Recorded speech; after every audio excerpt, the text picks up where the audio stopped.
This is Orson Welles, speaking from London.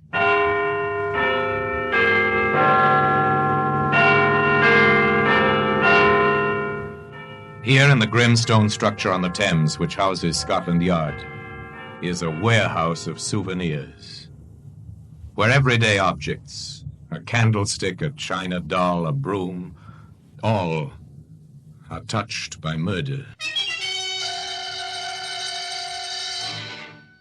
Now take this button, this brass button, the symbol of a barracks parade ground, but this was not found on any parade ground.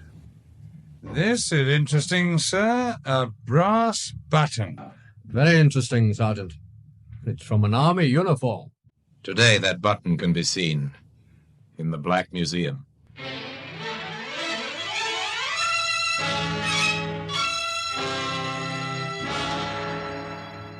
From the annals of the Criminal Investigation Department of the London Police, we bring you the dramatic stories of the crimes recorded by the objects in Scotland Yard's Gallery of Death, the Black Museum.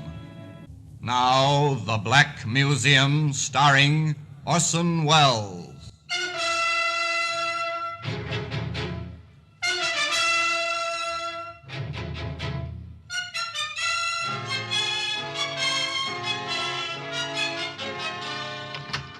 Well, here we are in the Black Museum, Scotland Yard's Museum of Murder. Shelf upon shelf of curious and repellent objects. The urge to kill, illustrated in many, many ways. Here lies death. Here in the echoing stillnesses of the long room, one stands and looks at violence, expressed by the exhibits that line the shelves, the tables, and the walls. Repellent they may be, but by reason of their association only, for most of these tokens of murder are very ordinary objects. It's a medicine bottle. The drug it contained was beneficial in small doses. But since a woman was forced to drink the whole contents and died shortly after, the jury called it murder. Here's a kitchen knife. No household is without one, but this knife was not used solely for kitchen tasks. It was found embedded in a man's heart.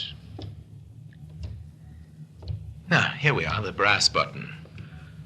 It is. It's an innocuous, ordinary brass button. This was found near the dead body of a woman. But come back with me to the beginning of this story, to a day some years ago on the common outside the Kentish village of Wayfield. A girl was sitting beneath a tree, busily sketching.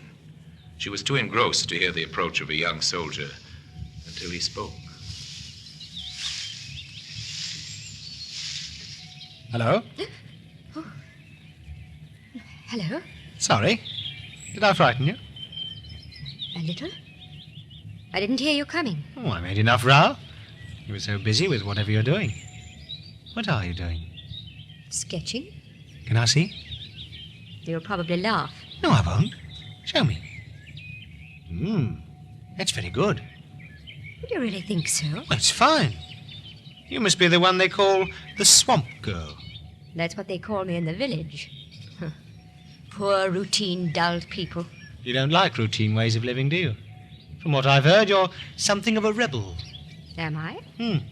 You seem to know a lot about me. Oh, I've heard things.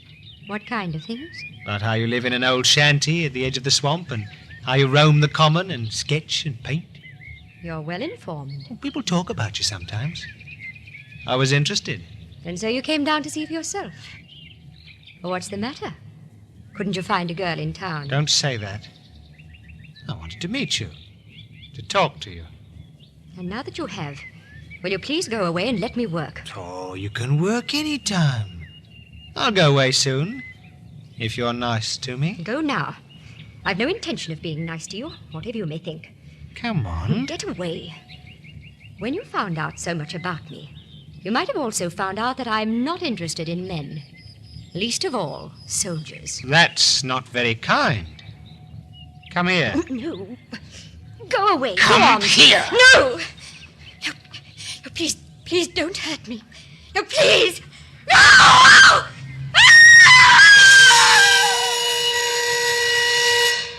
A A woman screamed and cried for help on the Wayfield Common, but there was no one within a mile to hear her screams.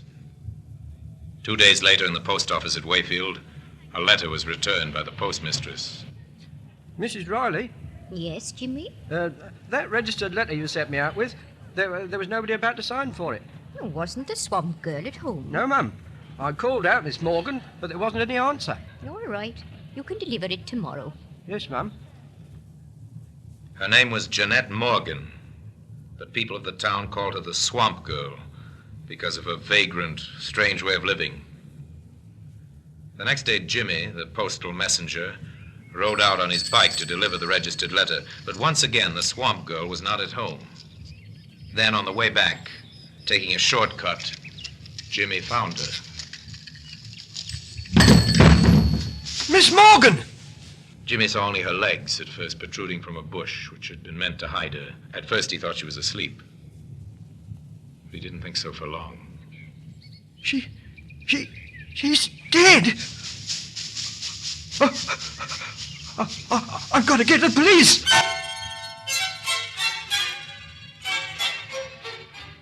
Murder transforms a little village like Wayfield. All work ceases. The people gather in small groups in the streets to talk about it. Yeah, have you heard the news? There's been a murder. Aye? A murder? Yes, out on the common. Who? The swamp girl. They found her body. I was rather afraid that poor girl would come to grief sooner or later. Well, Vicar, you know how it is these days. No parental authority. Ah, more's the pity. Be that as it may, the man who did it must be found. You know, Bert, if young Jimmy Miles hadn't come upon that body like he did, it might have lain there hidden for months, even years. I wonder how it happened. Well, now, the way I sees it is this. Now in the bar of the local, they sipped their beer and discussed the sensation. Jimmy became something of a hero. He'd found the body and even now is being questioned by the London detectives from Scotland Yard. This is Jimmy Miles, sir. Hello, Jimmy. You found the body, I understand. Yes, Inspector Gallico. Was she really murdered, sir? Well, that's what we must find out. And you can help us. Oh, really? How? I believe you rode out to her shanty at the edge of the swamp to deliver a registered letter to Miss Morgan. Yes, that's right, sir. She used to get a registered letter every month. I always took them out. And she had to sign for them, of course. Oh, yes. Then you got to know her, I suppose. Well, don't tell the postmistress, but sometimes I did stay and talk for a while. Uh-huh. And what was she like? Oh, she was nice, really friendly. People said she was a bit peculiar, but I never thought so. And she could draw, sir. Now, think carefully, Jimmy. Did you ever see her with anyone, man or woman? Oh, never, Inspector. She had no friends around here. She once told me so. No friends, I see. Now, about this registered letter, was that the first time you had taken it out? Oh, no, sir. I went out the previous day, on Monday, but she wasn't there. Did you call out? Yes, and I went round the common, to the places where she used to go and sketch. I knew most of them. And she wasn't anywhere about? No, nowhere at all. What time of the day was this? Well, I just left the post office just on 10.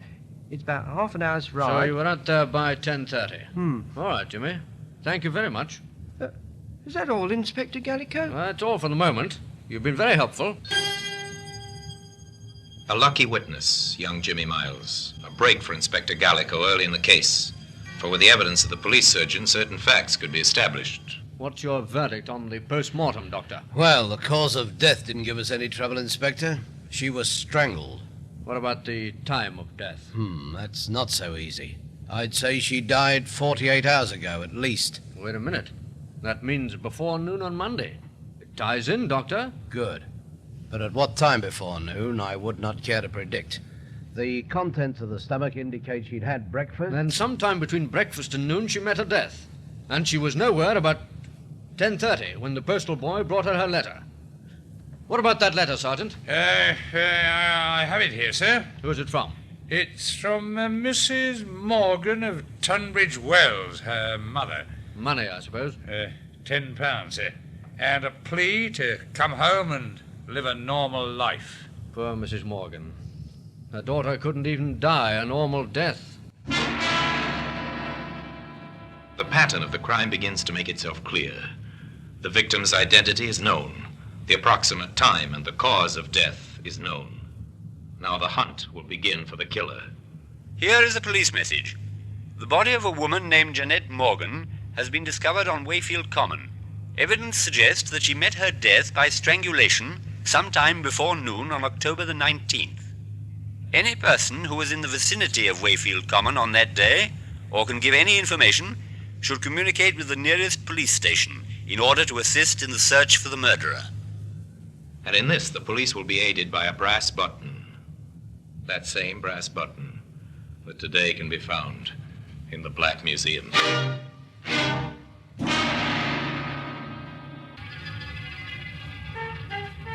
To a small cottage in Tunbridge Wells now go the detectives from Scotland Yard.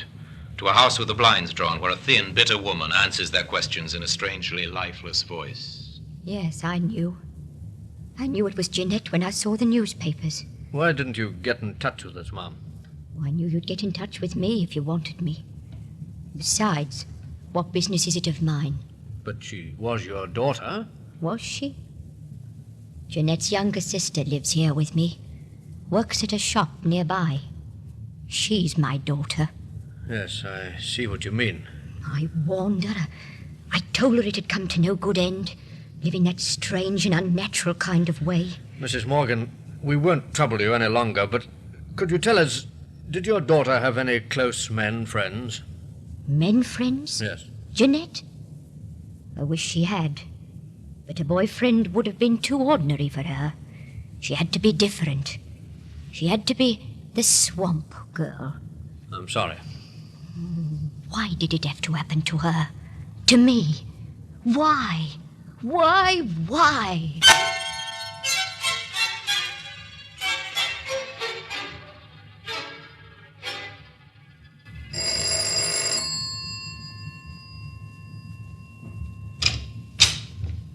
Good evening. Good evening, Vicar. I'm from the police. The police? I don't recognize you. No, sir. You see, I'm not from the local police. I'm from London, and I'm down here in connection with a murder. Oh, yes, terrible, yes. But how can I help you? Well, you can help a good deal, sir.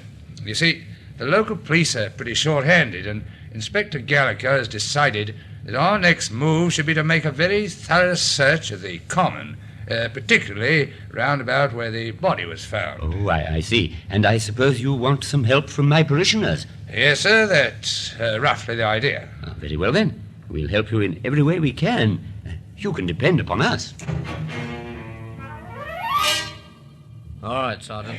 Let's get on with the search. Very good, sir. You take Smart and work in from the road. All right, I'll sir. take Rogers and work in from the field side. I'll meet you by the ditch. Yes, that'll be all right, sir. Here, sir. Here's a sketch, sir. It's a pencil drawing of that view across there, I'd say, sir. Yes, it is. Unfinished, too. She might have been working on it. What else have you got there? This is interesting, sir. It's a brass button. Very interesting, Sergeant. It's from an army uniform. Uh-huh. Where's the nearest camp to Wayfield? I believe there's one across the river, sir, about 2 miles away. Inspector Gallico left his sergeant in charge of searching the common and went to the army camp to enlist the help and cooperation of the commanding officer. Gentlemen to see you, sir, from Scotland Yard. Oh, ask him to come in, will you, Captain?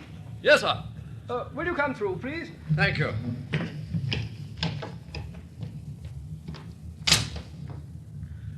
Major Curtis, I'm Inspector Gallico from Scotland Yard. How do you do, Inspector? Sit down, won't you? Well, now, how can I help you, Inspector? I'm here to investigate the murder of Jeanette Morgan. Oh, the Swamp Girl mystery. Yes. Yes, tragic business. Major, not far from where the body was left, we found this. An army button. That's why I'm here. I see. Well, I'd be glad to assist in any way I can, but permit me to hope that it wasn't any one of my men. How many men are there in camp here, Major? Well, at the present time, our unit's strength is 120. We're an engineer section, as you may know. 120 men, huh? Mm-hmm. I wondered if any of them has a button missing from his tunic. Well, if you wish, I'll order an immediate inspection. Not yet, sir. You can assist me in another way first. Oh? How, Inspector? Well, I want a list of all those absent from camp on Monday morning. Oh, that should be easy. There's no leave on any week morning. If anyone was away from camp, it must have been for a special reason. Anyone at all, between the hours of 7 in the morning and 1 o'clock. Well, the adjutant can help us there. I'll get him to make out a list of all those away from camp on Monday morning immediately. The commanding officer was away a short time, and on his return he brought with him a piece of paper containing a list of names. He gave it to the London detective.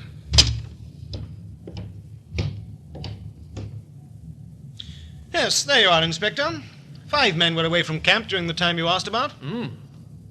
Sergeant Willis, A Company. Yes, he's our caterer at the present time. We're understaffed, of course. Sergeant Willis and Private Fields were in town with a provision truck. They were together? Yes, we could always check that with one or the other. I don't think I'm very interested in those two. Oh? What about Private Liston, B Company? Oh, he's the unit driver. I sent him into town shortly before noon. On a private errand.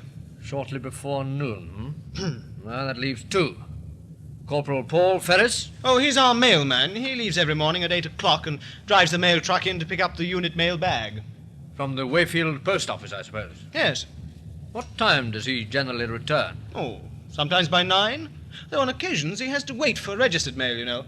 I've even known him to be held up as late as 11 or even 11:30. Would anyone know what time he returned on Monday? I'll find that out for you. Now, this last man, Private Williams, A Company. Yes, if you ask me, he might be your man, Inspector. Oh, why, sir? Because he was absent without leave. From 900 hours on Monday morning until 1400 hours. From 9 till 2? Yes. That's interesting. I'd better see him. And the postal chappie. I'll have them paraded.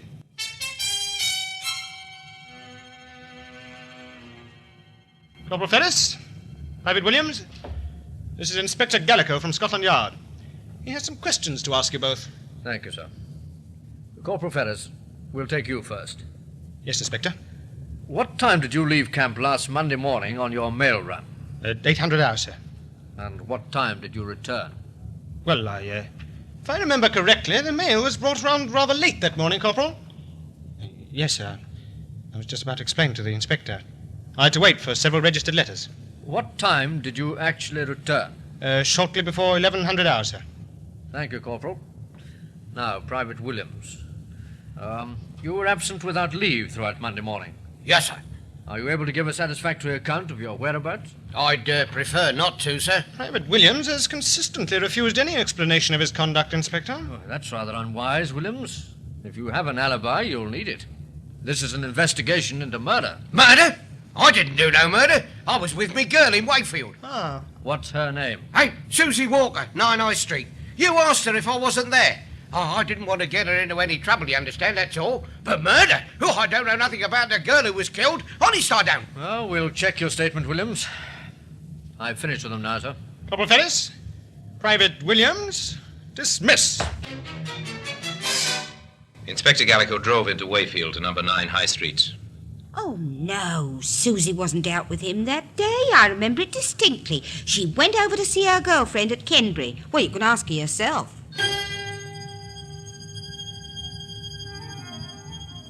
Susie Walker was a small, frightened girl, the counterpart of Private Williams. Oh, Inspector, I hope he hasn't done anything wrong up at the camp in not telling them where he was. Oh, that'd be terrible. He wouldn't tell a lie, I know that. I'm sure of it. You see, we'd had a quarrel, and he wanted to see me. I didn't dare let Mother know, so I made up a story about it. She confirmed his alibi, and Gallico went next to the post office to interview Mrs. Riley. Just one inquiry I'd like to make, Mrs. Riley. Oh, anything at all, Inspector. Anything. To think of that poor girl. And my Jimmy Miles finding a body. Mrs. Riley, can you recall offhand whether you had any registered mail for the Army unit on Monday? Registered mail on Monday. Well, I couldn't remember offhand, Inspector, but I'll have it here in the book. Wait a minute and I'll look it up. No, there was nothing on Monday. There hasn't been a registered letter for the Army since last week. Then the postal corporal wouldn't have been delayed on Monday morning. Oh, not him. He was in for his mail bag and out again quick as you like. Didn't even stop for a chat. I remember that now. What time would he have left here, Mrs. Riley? Can you give me any idea? I can give it to you right on the dot. It's come back to me quite plainly. We open at 8:30. Corporal Ferris was here waiting when I arrived to open up. 8:30. And he didn't stay? No, not more than a few minutes.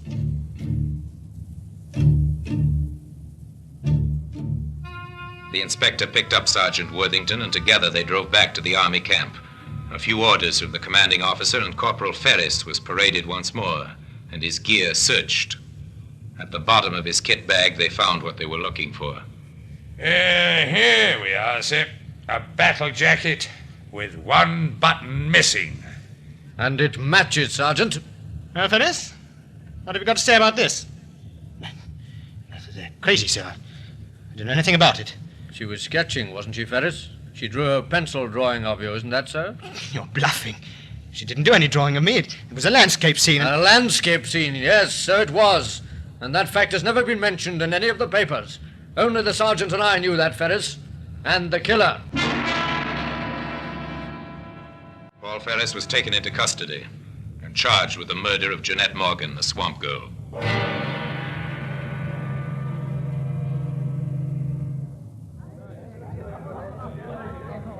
Silence in court!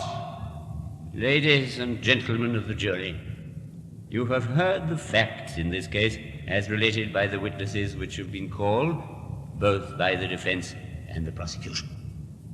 The prisoner stands before you accused of the crime of murder, a particularly brutal murder, a murder without motive. But lack of motive is not necessarily a defense.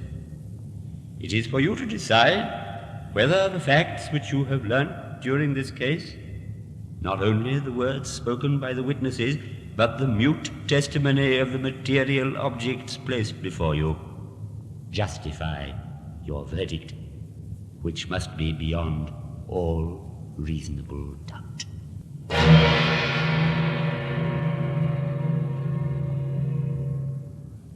The brass button and a slip of the tongue led to his downfall.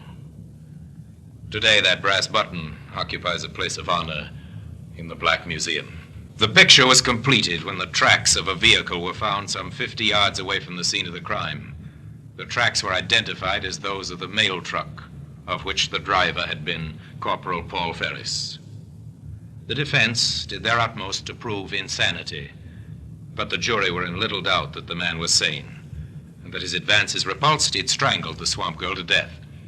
They took 17 minutes to find him guilty, and the brass button which had led to his arrest was Exhibit A on the courtroom table, from where at the end of the trial and the pronouncement of the inevitable death sentence, it was taken to its present resting place in the Black Museum. And now, until we meet next time in the same place and I tell you another story about the Black Museum, I remain as always, obediently yours.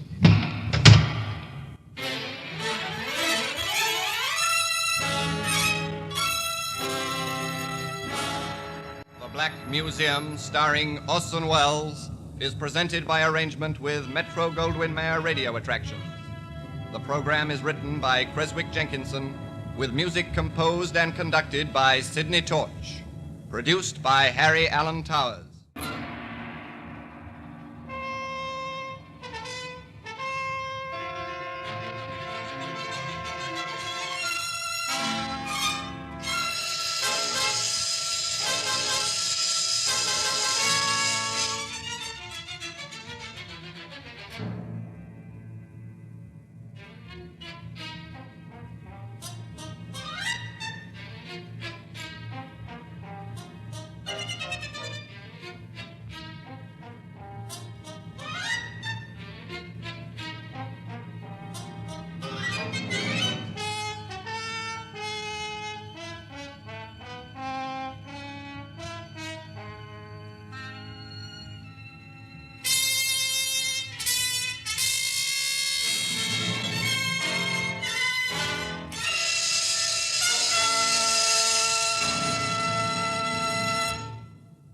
This is Orson Welles, speaking from London.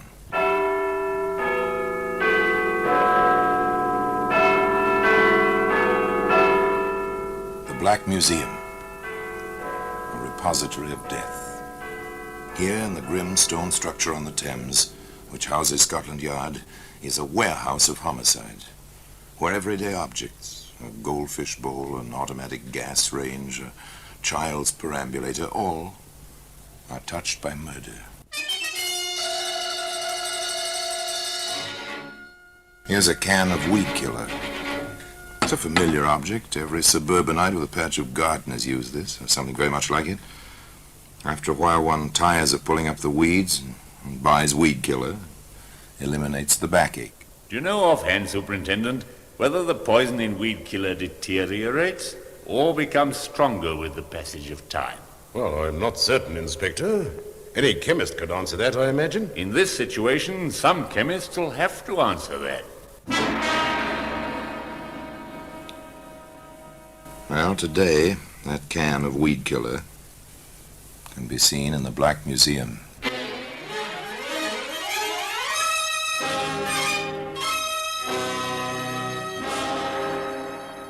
From the annals of the Criminal Investigation Department of the London Police, we bring you the dramatic stories of the crimes recorded by the objects in Scotland Yard's Gallery of Death, the Black Museum.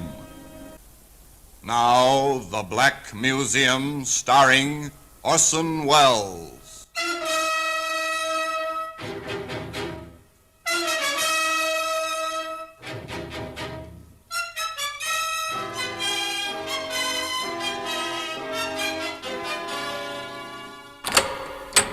Here we are, in the Black Museum, Scotland Yard's mausoleum of murder.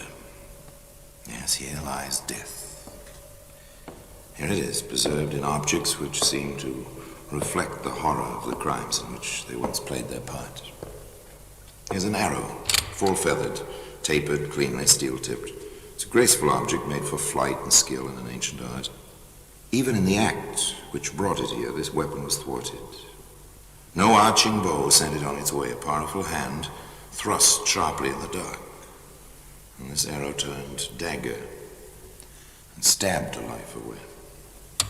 And here's a chalice, jeweled, lovely. It's a work of art. Odd to find it here. And yet this achievement of the goldsmith's skill carried murder within its curving bowl. Yes. Now here we are. Here's the tin of Weedkiller. Dried up now, its contents are forever useless for any purpose.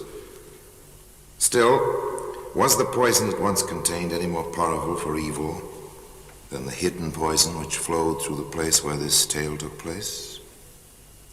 It was, in fact, a lovely place, an English village.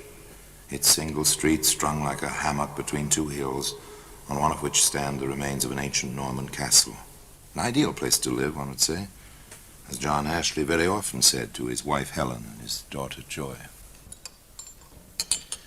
Remember, Helen, how we used to wish for a life like this when we were struggling in London? Before you came to us, Joy, my dear. I remember. You've accomplished it for us, John. You may clear the table, Sarah. Very well, ma'am. From all the stories you've told, Dad, I'll never marry a young lawyer. Oh, you might do worse. You might do worse at that. Oh! What's the matter, Helen? Oh, that pain again, John. Oh, it'll pass. As soon as I've had some tea. I wish you'd see Dr. Gordon about this, Helen. It worries me. Oh, yes, a very nice place to live. And a nice family in the house on the slope of the hill. An occasional complaint, of course. Even an occasional disagreement, but everything quite normal. Except to certain people in the village below. Why he won't let his wife join our garden club, I never understand. Never. And she does exactly as he tells her. And the way she's under his thumb, no woman would permit it unless she was deathly afraid of something. That was Mrs. Brooks. Very interested in gardening is Mrs. Brooks. Her husband sells the gardening tools and materials locally. Very interested in better trees and flowers. I was her first friend in the village. I watched her just waste away. It must be his fault. You know, sometimes I believe he beats her. Miss Goodson, that was, a worthy soul. If she read more books, perhaps she'd have less time on her hands.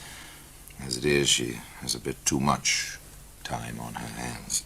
Do you know, I heard just the other day that John Ashley... I don't doubt it, not for a minute. Wait till Martha Gordon hears of this. Well, I'd like not to believe it, but if you tell me, dear... No question, my dear, no On question. the best authority, my own eyes. If there was something to be done...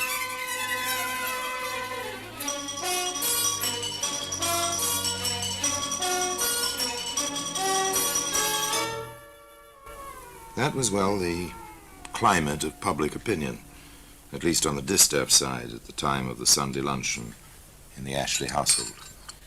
Ah, an excellent luncheon, Helen, my dear. We must compliment cook. Oh, John. I think I'm going to faint. Helen! Mother! Oh, it's taking me to the side.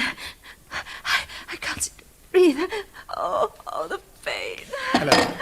Helen, the wine. Mother, let me get you. Oh, Try quickly. Get Dr. Gordon here, at once. If you have to, take the car and fetch him. All right, Dad, of course. Helen, I'm getting you to bed. Sarah, please help me. Mrs. Ashley is taken ill. Help us, the poor woman. Take her arm, Sarah. Gently now. Carefully, gently, they took Helen Ashley up to her bedroom. The doctor came at Joy's urgent, even tearful call. Please, Dr. Gordon. My mother's taken terribly ill. Please hurry. But the doctor wasn't half as alarmed as the family. So I don't believe there's really anything to worry about. Gastric disturbances can be painful, but my prescription will ease her. In the meantime, company will take her mind off the pain, or what's left of it. Then it will do her good to see Miss Goodson. A little gossip never hurt any woman. If you need me, I'll be available, and I'll drop you. However, the good Miss Goodson was not as easily satisfied as the doctor. She stayed with Helen Ashley some 15 minutes and then entered the living room to announce, Of course, it's really not my business, except I've grown so fond of your wife since you've been living here. What is it, Miss Goodson? Well, since you ask, she's a lot more ill than you or David Gordon seem to think. I suggest a nurse at once. Do you really think so? But the doctor said... I don't use words lightly, Mr. Ashley. And I've been around illness all my life. I nursed my father for 10 years. I know sickness when I see it. And I know just the woman, Nurse Thomas. She's just a practical, but very efficient. Nurse Thomas came to the Ashley house at once and took charge of the patient. However, a little before 9 o'clock that evening. I'm sorry to disturb you, Mr. Ashley, but I have to leave now. Really, nurse? I was under the impression you would stay overnight at least. I can't. I have my children. They'll have had no dinner until I get home, and my mother, past 80, you know. Is my wife resting well? Quite easily. She complained that Dr. Gordon's medicine caught at the back of her throat, but, that means nothing. I'm sorry, but I'll have to leave. I'll be back first thing tomorrow. The Ashley household retired for the night. John left the nightlight burning in the bedroom.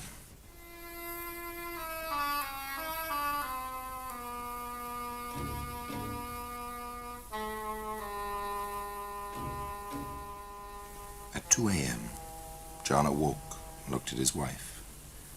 Then he stumbled to the door of Joy's room and knocked. Dad, what is it? Joy, your mother is dead. Helen Ashley passed away in her sleep. There was mourning in the house on the slope of the hill.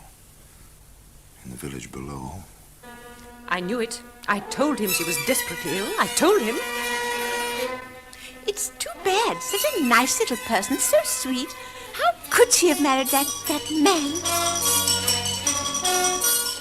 I hope they find him out. Never even a civil good day to a person. Do you really suppose there is something suspicious? I wouldn't put it past him. Why, Nurse Thomas says... I felt something strange the moment I walked in the door. If I had any influence with my brother, I'd have made him refuse to sign a death certificate. Heart disease. it was talk, idle talk. At least it seemed so at first. But it had its effect. It accumulated as some poisons do. And it had a result, as some poisons do. Here's another of these letters, Superintendent. Ah, any signature this time? Yes, sir. That's a change. Who's it from? It's signed by Nurse Thomas. It's a bit vague, sir, but on the same lines as the other anonymous letters which we've already received. Oh, all right, well, let me have a look at it. Dear Sir, I have come to the conclusion that it is my duty to draw your attention to the rumors which are common knowledge throughout the neighborhood concerning Mr. Ashley and the recent death of his wife, Helen. I can claim to have a personal knowledge of the case, as I was the nurse in charge. Yeah, what do you make of that, Sergeant? There's certainly nothing anonymous about this letter, sir. I feel that you should know my suspicions are shared by friends and neighbors of the Ashleys, and that all of us consider it our duty that justice should be done. Yours truly, etc. That justice should be done. Oh, well, we shall see. Sergeant. Yes, sir? I think we'd better have a little talk with Nurse Thomas.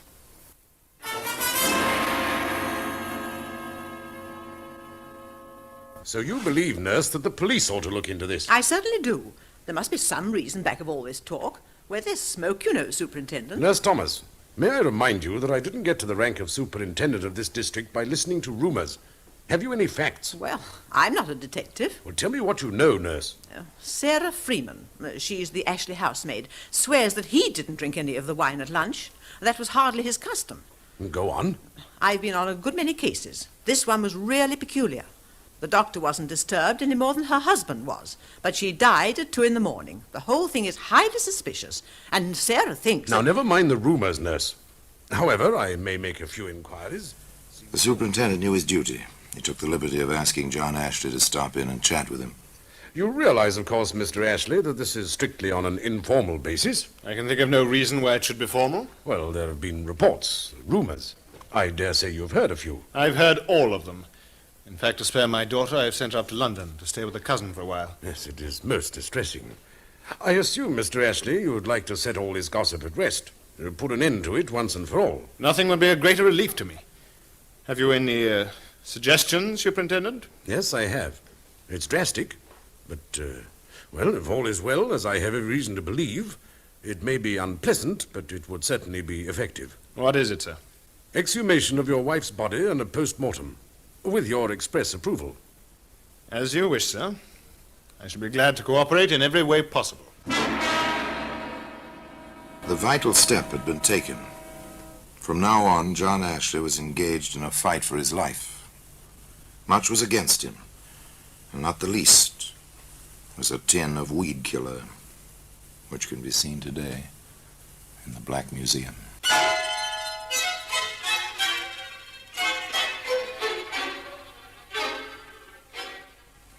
They did not permit Helen Ashley to rest for long. The exhumation order was signed and the post-mortem proceeded. Shortly thereafter, a coroner's inquest was held. The jury were all natives of the district, of course, all of them with some contact with the rumors which seemed to grow wilder and more frequent as the secrecy continued. There were 3 witnesses at the inquest. First, Dr. David Gordon himself. Yes, I performed the post-mortem and the subsequent analyses. What did he find? My findings were confirmed by the analyst for the Home Office, to whom I transmitted them through the Superintendent of Police, together with the necessary items for his own tests. And the report, Doctor? Helen Ashley's body contained 18 milligrams of arsenic, sufficient indeed to cause death. Mr. Brooks, purveyor of gardening tools and materials, being away on a business trip, Mrs. Brooks took the witness stand. Yes, when my husband is away, I run the business. I'm completely familiar with all his records. Oh, you are you? What about it? Well, less than 2 years ago, we sold a tin of Weedkiller to Mr. Ashley. The brand was that type which contains arsenic. The third and last witness was housemaid Sarah Freeman. Mr. Ashley was in the pantry where the wine was kept for 10 minutes at least that Sunday. I know, because he held me up setting the table and all. Did she serve any particular item that day? There was the wine. It was Mrs. Ashley's favourite brand. She always took a glass with a big meal of the day. The bottle was open in the pantry. And, of course, Mr. Ashley did not drink any that Sunday. I offered it to him myself. He refused, and I poured some for the poor lady. The verdict of the coroner's jury is obvious, isn't it?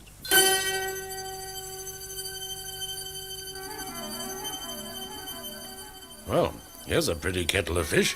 A coroner's court not only finding in favor of murder, but naming the murderer. Nobody could say they were slow to come to a decision, sir. On the contrary, Sergeant. I only hope they haven't been a little too fast. Oh, well, we shall see. Meantime, thank goodness our responsibility is going to be a shared one from now on. You mean it's a case for the yard, sir? No doubt about it. Yes, sir? Put me through to London. I want to speak to Inspector Glenn at Scotland Yard. Glenn here? This is Superintendent Maxwell. You remember the case I sent you the papers on last week, Inspector? The Ashley case? Oh, yes. Any developments? There certainly are. If possible, I'd like you to come down here straight away. I'm glad Scotland Yard has come into this, Inspector. What with the verdict and all, we're hardly equipped down here to complete the evidence. The verdict, yes. We find that Helen Ashley died of acute arsenical poisoning and that the poison was administered by her husband, John Ashley. I've seen a few cases with more complete evidence in my time. Yeah, no doubt. So have I. But what can we do? Besides arrest Ashley and have him arraigned? Nothing, I'm afraid. Nothing at all. Well, he hardly seems the type to obstruct justice by running away. Far from obstructing justice, John Ashley helped the authorities in every way he could. I understand, Inspector. What did you say your name was? Glenn. Inspector William Glenn, CID. Yes, of course. I assume you'll be looking for the weed killer there's been so much talk about. Yes, we will. Yes, well, you'll find it in the garage with the gardening things. It's in there somewhere. Exactly where, I'm afraid I can't tell you. Thank you, Mr. Ashley. Now, if you're quite ready, shall we go along? Yes, why not? If you'll just precede me. It's quite warm out, I gather. I doubt if I need a topcoat. No, and my car's at your door. There he is! I'm sorry, I didn't know they'd gathered out here. We could have used the back way. Oh, no matter. I can face them. I won't do anything but call names.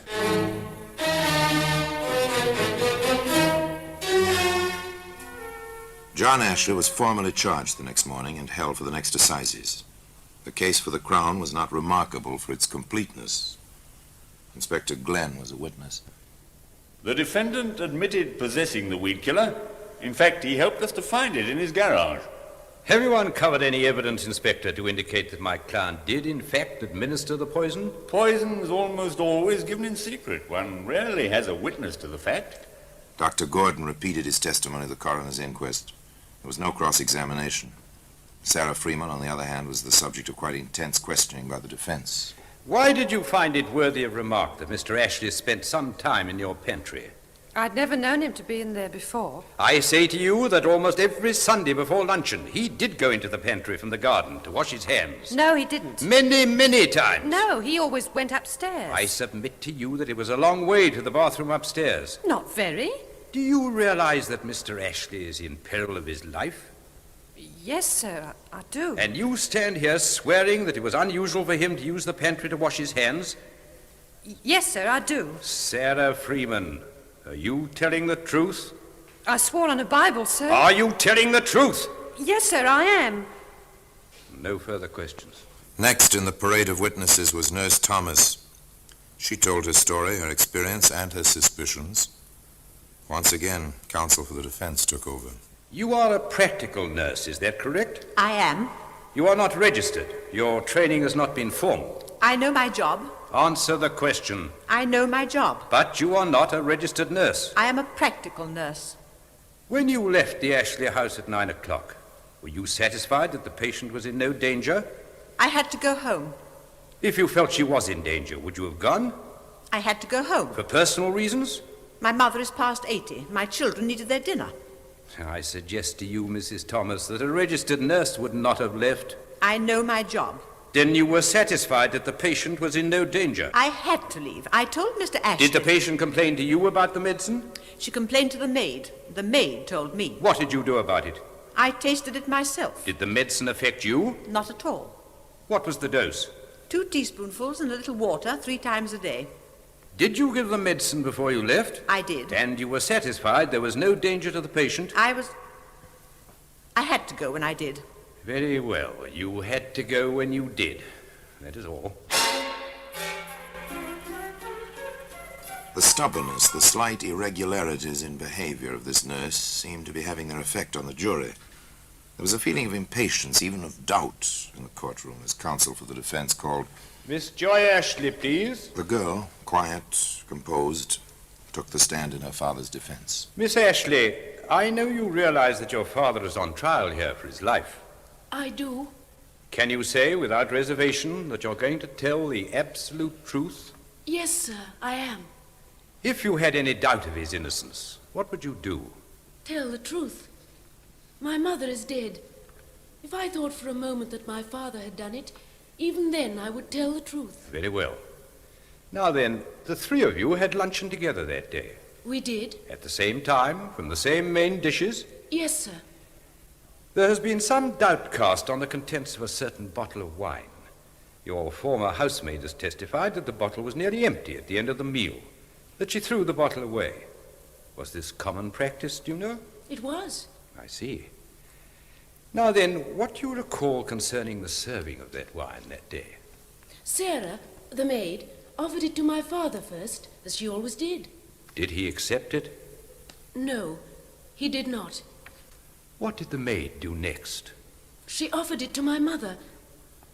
Mother took some. And then? Then Sarah offered it to me. I let her fill my glass. It was excellent. I asked for some more. I remember Mother expressing her surprise that I should drink 2 glasses of wine. Thank you, Miss Ashley. That is all. It was dramatically staged. The Crown had no questions for Joy Ashley. The defense rested. After a brief recess, he began his summation. Quickly, he reviewed the evidence as presented, never denying the fact that Helen Ashley had died of arsenical poisoning. But he did conclude. We have made no attempt to deny the scientific facts of this case. But I suggest to you, ladies and gentlemen of the jury, that at no time has my client's behavior even suggested guilt. More, I suggest that at no point has my honored colleague proved motive, much less the actual administration of the lethal dose. And I go on to suggest that there exists a reasonable doubt concerning my client's guilt in this matter. He has pleaded not guilty. I suggest that not guilty is the only proper verdict in the case of the Crown versus John Ashley. The jury was out for 3 hours. The verdict was brief. We find the prisoner not guilty. John Ashley was a free man. But one thing he never learned, not to the day of his death, that privately the jury sent this message in writing to the judge who presided at the trial. We are satisfied on the evidence that Helen Ashley received a dangerous dose of arsenic on Sunday, July 16th, but we are not satisfied that it was the immediate cause of her death. Nor does the evidence satisfy us concerning how or by whom this arsenic was administered. We cannot take a man's life when reasonable doubt such as this exists in our minds. We have therefore returned the verdict, not guilty. And still today, that tin of Weedkiller has its place in the Black Museum.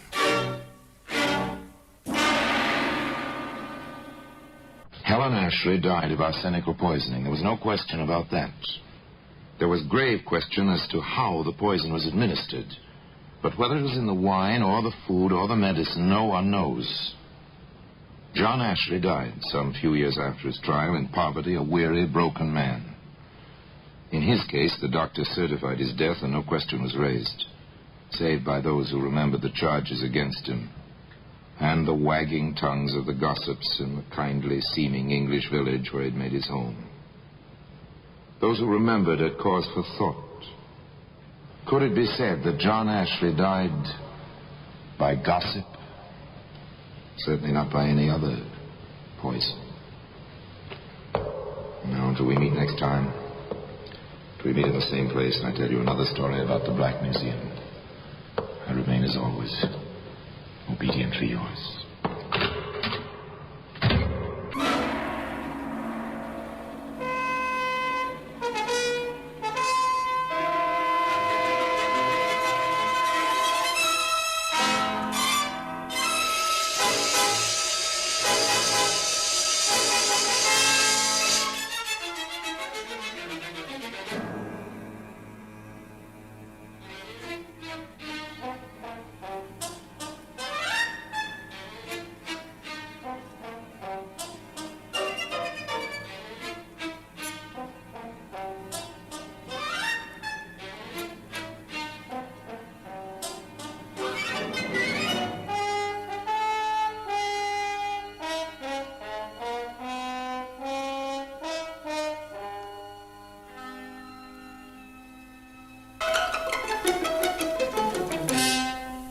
This is Orson Welles speaking from London.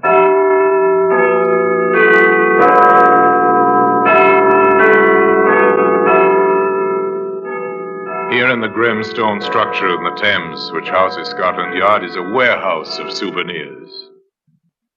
A warehouse where everyday objects, a hammer, a suitcase, a shirt button, all are touched by murder.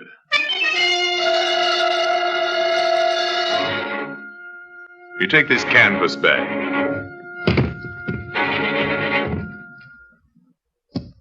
This canvas bag might give us a lead, sir. What's that writing on it, Sergeant? It's the name of a local merchant, J. Gregory, Northampton. Now, today, that canvas bag can be seen in the Black Museum.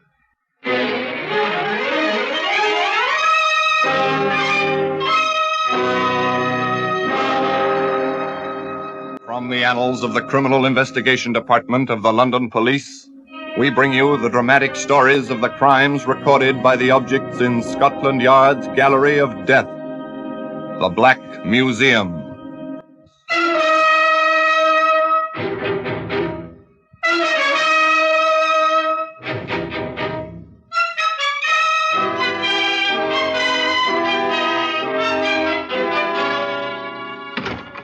Well, here we are in the Black Museum, Scotland Yard's Museum of Murder. Yes, here lies death. All the ways and means of death. Guns, of course, abound in plenty, but there are other simpler objects, things that were never meant for murder. Now, this gold trophy. A famous sportsman climaxed a great career by winning this. Later, it was an exhibit in his trial. It was proved he had used it to batter a man to death. Here's a knitting needle, perhaps used to knit for absent friends, for children not yet born. And it was put to more lethal use, to end a life. Here we are. Here's the canvas bag. It was once a bag used to hold provisions in a Northampton grocery store. Later on, it became more famous, but we anticipate. Let's begin the story not with the canvas bag, but with a certain young woman who at her home in Birmingham was packing her suitcases.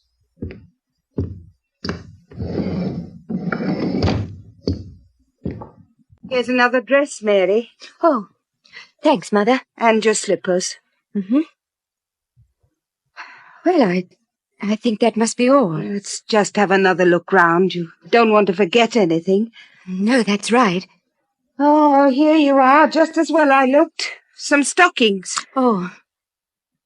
Well, I think that's all. Yes. I'll just lock my suitcase. Mary? What, Mother? Are you sure you'll be all right? No, of course. It seems such a strange arrangement, you going all the way to London alone. But what's strange about it? Tom's working in London, saving for our passages to Canada. He can't come to fetch me. Travel all that way alone. Oh, Mary, let me come with you. No, Mother. I'm not a child. You're an almost married woman, but that doesn't mean your mother still can't worry about you. Mother, really. Look, I'll be perfectly all right. Tom and I are getting married when I reach London. A month later, we'll be on our way to Canada. And we'll lose you. It's so sad. You'll write as soon as you reach London, won't you, darling? Yes, of course I will. And don't worry, please. I'll be all right. A girl leaving home to get married, an anxious mother. Nothing very new about that. Except that the girl never went to London. The following day, her train arrived in Northampton, where she was tenderly greeted by a charming man, some years older than herself. Hello. Hello. Here I am, Mary. My dear Mary. Oh, darling. I've been waiting here for a moment. I thought you... What, that I might have deserted you? Hardly, my sweet. Did you have much trouble with your family? Yes, a little. Dad was anxious, and you know what Mother is. She worries terribly. Yes. You told them the story about meeting Tom in London. Uh-huh. And they believed it. Oh, good. Oh, darling, it's wonderful to be with you. Come, Mary, I found lodgings in St. John Street. Oh, good. But listen, since you've told your parents you were meeting Tom Reynolds in London, we might as well continue the deception, eh? How? Well, to the landlady, you'll be Mrs. Reynolds. And I, of course, shall be Mr. Reynolds. It might be better if you called me Tom.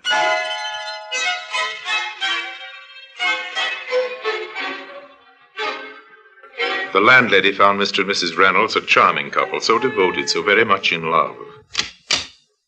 Good afternoon. Good afternoon. I'm Mr. Reynolds. I wrote to you about a room. Oh, yes, Mr. Reynolds. I was expecting you today, just like you said in the letter. And this is my wife, Mary. Pleased to meet you, Mrs. Reynolds. I expect you'd like to see the room right away. Yes, I would. Well, if you'll just follow me. There's only one flight of stairs. Let me carry the bag, dear. It's too heavy for you. All right. Have you any idea how long you'll be staying, Mr. Reynolds? Well, I can't tell you at the moment. It depends on circumstances, doesn't it, sweetheart? Yes, dear.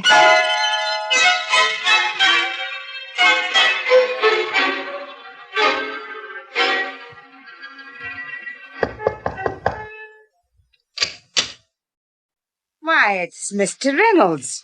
I didn't know it was so late. Well, my wife's asleep, Mrs. Marsh.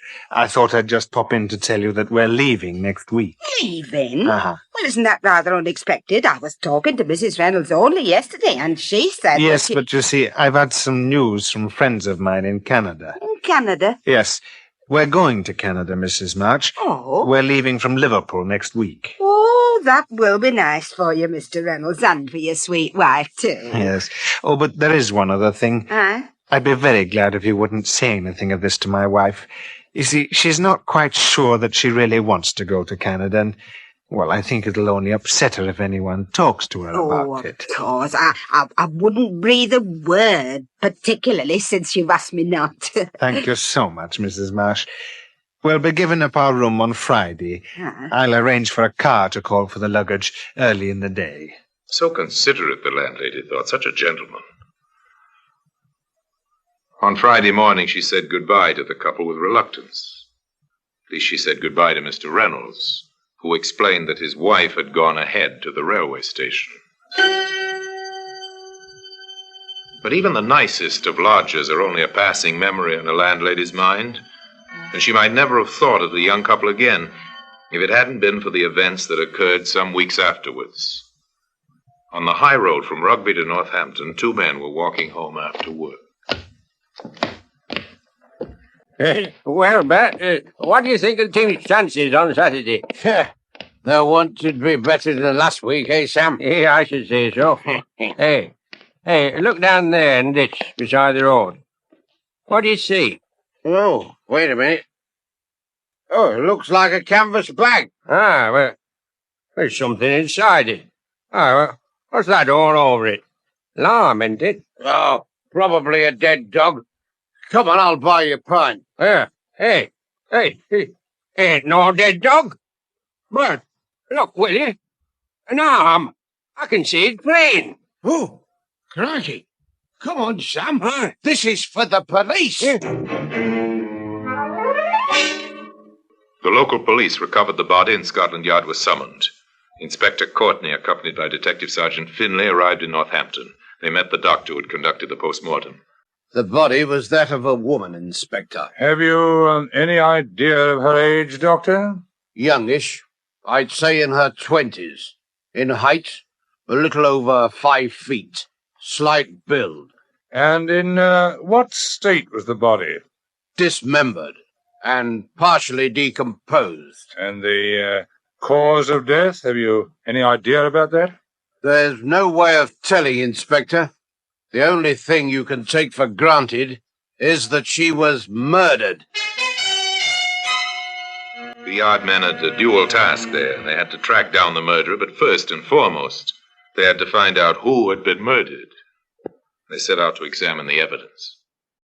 This canvas bag might give us a lead, sir. Yes. Now, what's that writing on it, Sergeant? It's the name of a local merchant, J. Gregory, Northampton. Yes, the name's clear enough. Luckily, the lime didn't rot it away. As I'd say it was meant to, sir. Yes, I'd say so too, Sergeant. I think we'll call on Mr. Gregory. Was this a lucky break early in a difficult case? It seemed not. For when the London detectives interviewed J. Gregory in his Northampton warehouse, the merchant could give them little help. Yes, it's my bag, all right, Inspector. No mistaking that, but how did it get in there? Well, we thought you might be able to tell us that. Well, I assure you I can't. These canvas bags are used for transporting groceries between this warehouse and my several shops in the town. And they're, handled by your employees? Yes. Are they ever given out to the public? Oh, no, they're not. Were you aware that one was missing? Well, hardly, Inspector. I have upwards of 100 of these bags and a lot more to do than count them. Yes, of course, yes. But now, you understand the gravity of this situation. Yes. A woman has been found dead. Murdered. Murdered? Her body wrapped in one of your bags. Inspector, I can only assure you I know nothing whatever about it. At this stage, Mr. Gregory, not knowing the identity of the murdered woman, the bag is our only clue. Now, you do appreciate that? Yes, of course. Sir, that I'd like to talk to one of your employees who might have handled these bags and who might have been in the position to take one or even give one to somebody else. Inspector, I'll see to it my staff are available for you. Thanks. As a matter of fact, you can begin with my warehouse manager, my own brother. Oh, yes, thank you, yes. Wait, I'll get him. George? Huh?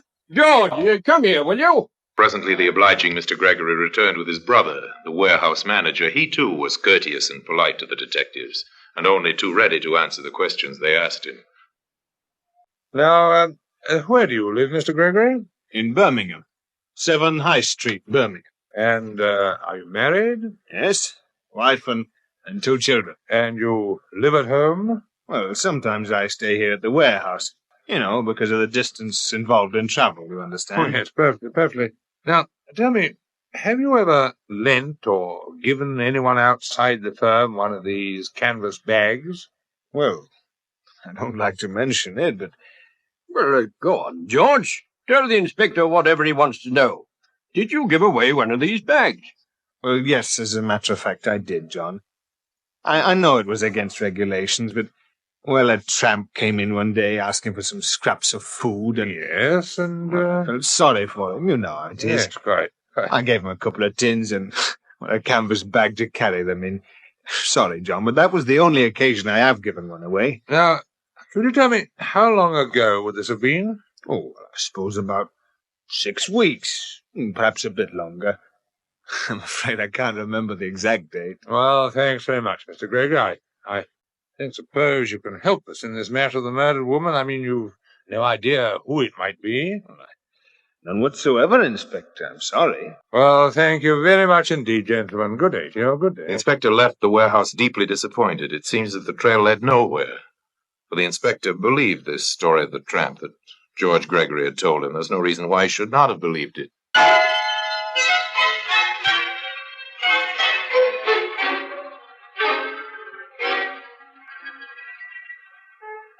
There are hundreds of women reported missing every year throughout England.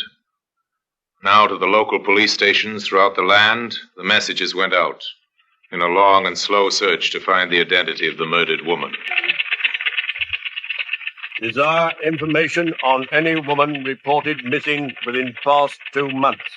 Special attention to young woman about 5 feet in height, of slight build, well-dressed. In answer to your inquiry, we've checked all missing persons approximating to the description given in the Glasgow area during the last 2 months. There are 3 missing persons whose descriptions might fit the one given, and further investigation is being made in each case. I shall report further within the next 7 days. Hello, sir. This is Scotland Yard. We've been looking into your inquiry, and we find that in the London area there are 27 cases of missing persons.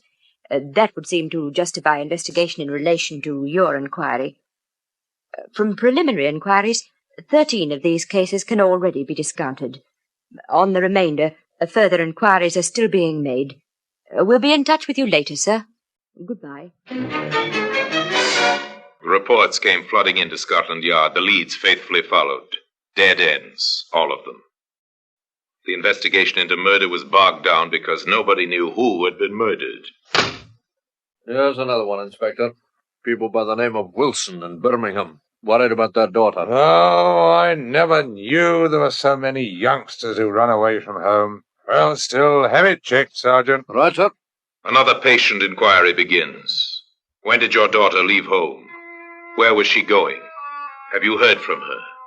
The questions were asked, the answers were written down, and the result was sent to Scotland Yard. Wilson, yes.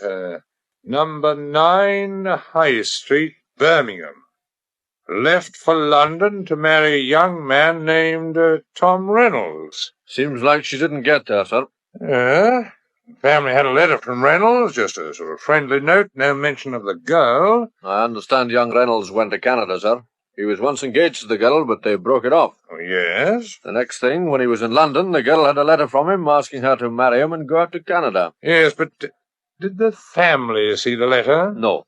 It was all pretty hurried. They were upset, but she seemed to be able to get her own way. Oh, I've heard this kind of thing before. Now, I wonder who the man was. Not Tom Reynolds, that's certain. His letter to the family is enclosed there, sir. Oh, let's see it, will you?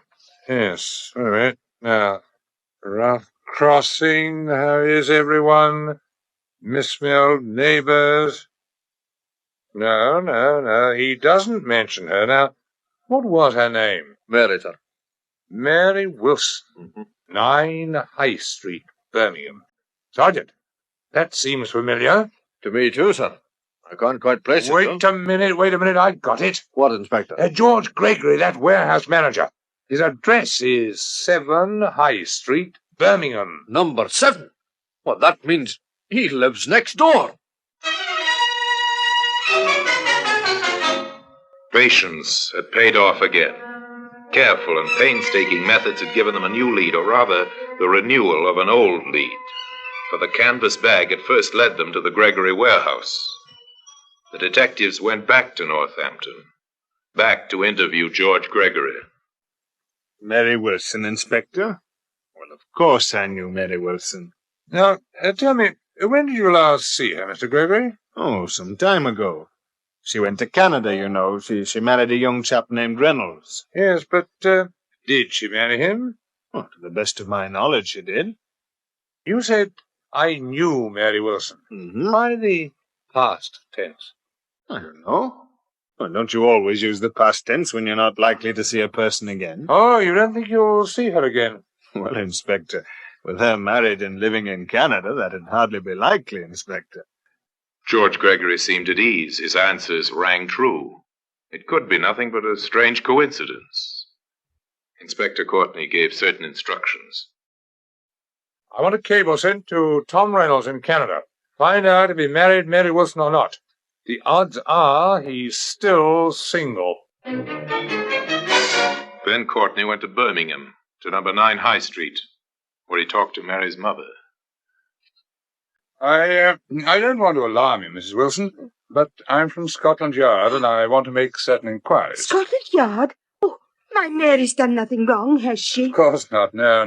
Now, tell me, Mrs. Wilson, do you really think your daughter might have gone to Canada with her young man? Oh, I don't know what to think, sir. I was always puzzled. I mean the way she seemed to patch things up with Tom. Yes, did you question that? No, I didn't say much. I was glad, really. About her marrying the young man? Yes. Well, you see, for a while I was worried there was another man she seemed to like, but too much, if you know what I mean. Oh, you disapproved? Oh, Mary was never one to take criticism, but I didn't like it, I can tell you. Was the other man older? He was, old enough to know better. Him with a wife and 2 children of his own. I tell you, I was relieved when I thought Mary was going away to marry Tom Reynolds. Now, there's one more question I must ask you, Ma'am. Yes, Inspector? The name of this attentive gentleman.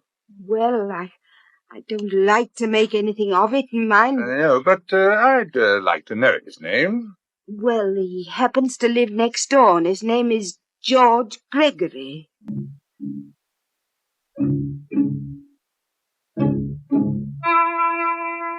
We've had a reply to your Canada cable, sir. Okay, Sergeant, go ahead and read it. Tom Reynolds is living in Ottawa. He's a bachelor. Last time he saw Mary Wilson was in Birmingham 3 months ago. What about his letter from London? There was no letter from London. It was beginning to add up. Point by point, link by link, a chain of circumstantial evidence was being forged. Forged by the patient police. I think he's our man, Sergeant. And imagine it, sir. He's been here under our noses since the very first clue you picked up. Yes, the canvas bag. Led us right to him. But we haven't tied it up yet. What's the next move, sir? Mary Wilson left for London to meet Reynolds. Or so it seems she told her parents. Yes, it seems more than likely, sir, that they came here. So they must have lived somewhere, she and the man she met. Now the detectives went through the town, front streets and back streets, fashionable hotels and cheap boarding houses. They went wherever there was a sign, rooms to let. Well? We're from Scotland Yard, ma'am. We're inquiring about a young couple who might have stayed here some 6 weeks to 2 months ago. No, not here. I only take regulars. Had all my boarders for the past 12 months. Thank you, ma'am. Sorry to have troubled you. They ran the whole gamut of landladies. The suspicious landladies, the mean, the garrulous landladies, the kind, the generous, the curious. Then in a lodging house in St. John's Street, their work paid off. A young couple? Yes, I've had a few. What was their name? We're not sure what name they might have been using. Oh, you mean Crooks? Well, let me see. Oh, it couldn't have been that nice young couple, Mr. and Mrs. Reynolds. Now, What was that name? Reynolds.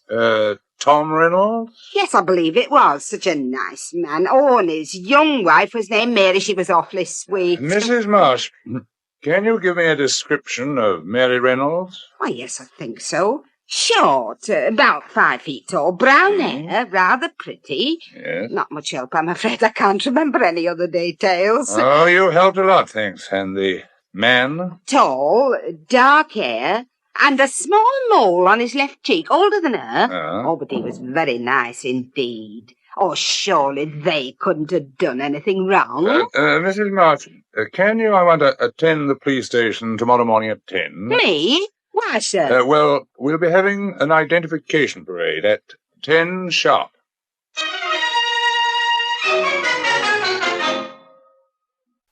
All right, quiet, everyone. I've got together a group of 8 people, Inspector. Thank you, Sergeant. Mrs. Marsh, I want you to try and identify the man you knew as Tom Reynolds. All right, Inspector, but really, I know we and his wife went to Canada. Nevertheless, if you don't mind, just walk slowly down the line and examine each man.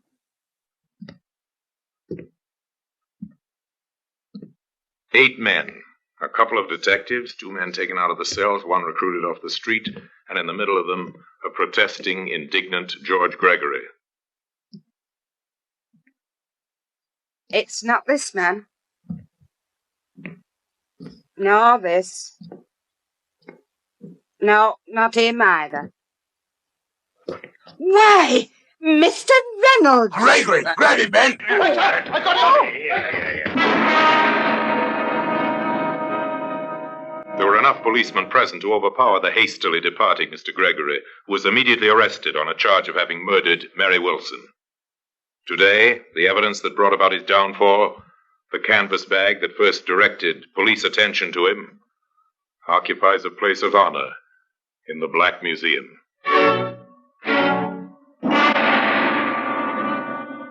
George Gregory killed the woman, he said, because she was too much in love with him to let him go, but he couldn't afford the scandal that might arise if he continued his association with her. Not a very nice reason, but then, the reason for murder seldom are. Anyway, George Gregory was tried and convicted, and paid for his crime one morning at 8 o'clock. And now, until we meet next time in this same place for another story about the Black Museum, I remain, as always, obediently yours.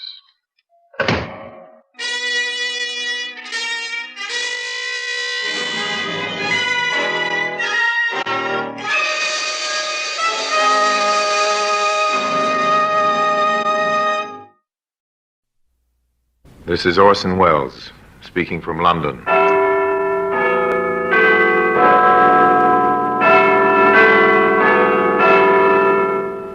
A repository of death. Here in the grim stone structure on the Thames which houses Scotland Yard is a warehouse of homicide, where everyday objects, a pin, a garden hose, a handbag, all are touched by murder.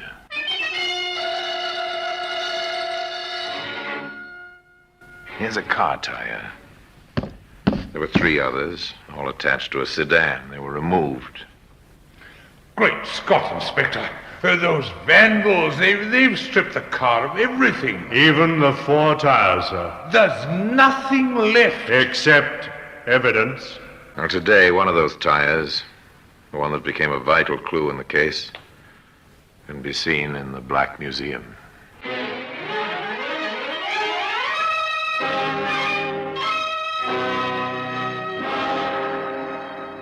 From the annals of the Criminal Investigation Department of the London Police, we bring you the dramatic stories of the crimes recorded by the objects in Scotland Yard's Gallery of Death, the Black Museum.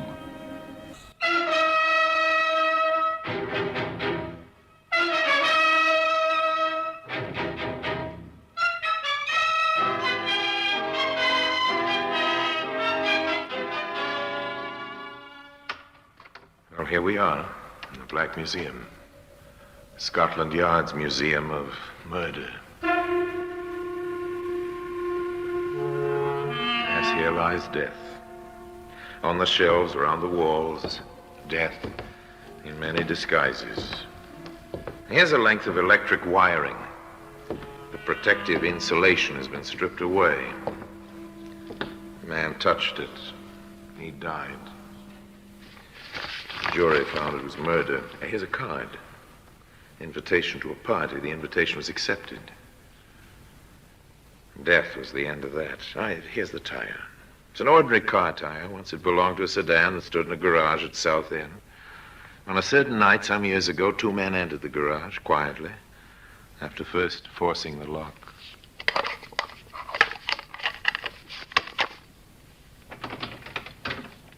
There we are, Ted. Good work, Harry. Look at her. Brand sparking you. And she's ours once we get her out of the garage. All right, quietly does it.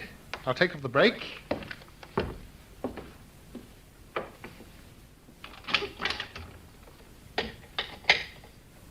Right. We'll push her out into the street and down the road a bit. Okay, I'm ready. The object of this stealthy midnight visit was a new car. The 2 men pushed the automobile down the slope of the road, jumping in when the car began to gather speed. All right, Harry. Get in. Oh, nice going. Get us started, Ted. Right.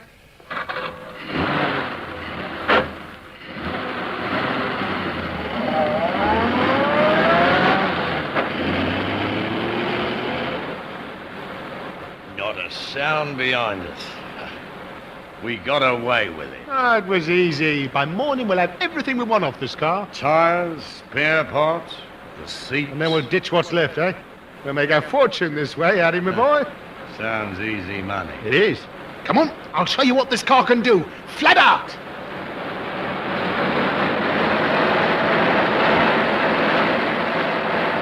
A car traveling fast along the road to Eastwood. Its twin lights cutting beams in the darkness of the night. And a policeman cycling homeward. Hello? What's that up there ahead? What? A man in the center of the roadway. Oh, wait till our lights pick him up clearly. It's a copper. Oh? And he's got his hand up, signaling us to stop. Ted, you don't think... What, the word's got out this car's been pinched? Not a chance. Then what's this copper doing? Oh, might want to lift home, you never know. There's his bike at the side of the road. Ted, I don't like Take this. it easy, will you? We'll bluff our way out. If he makes trouble, I can handle him. Well, go easy on using that gun. Leave it to me. Good evening, Constable. Anything the matter? I'll have to ask you not to speed like that along this road, sir.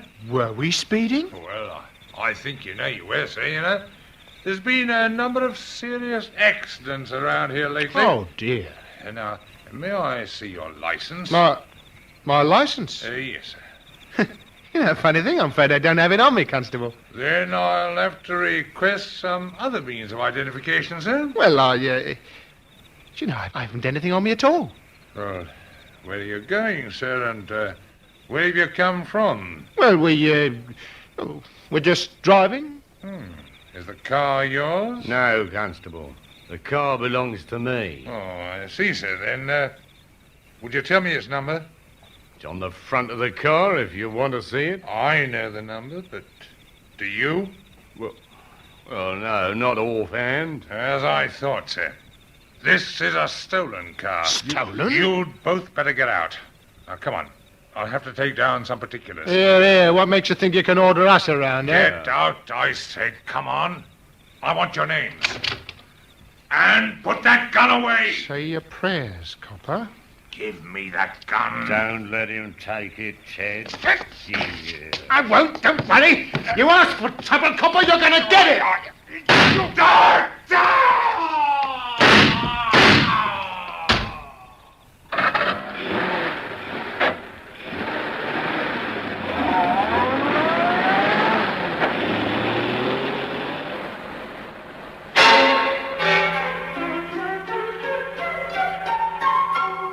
A car drives away. A man lies dead on the roadway. A murder has been committed. Murder of a policeman.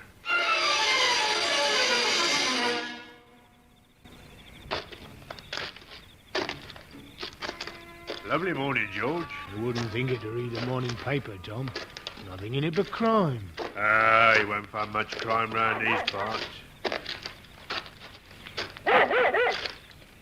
Here, what's the matter with your dog? Oh, he seems to have found something ahead there. Well, it's not like him to get that excited. What's the matter with him? Here, wait a minute, George. Huh? Unless I'm mistaken, it ain't only in the morning papers you'll find crime. What do you mean? Well, ahead there. Yeah? Over by the side of the road. It looks like a man. So it does. Come on.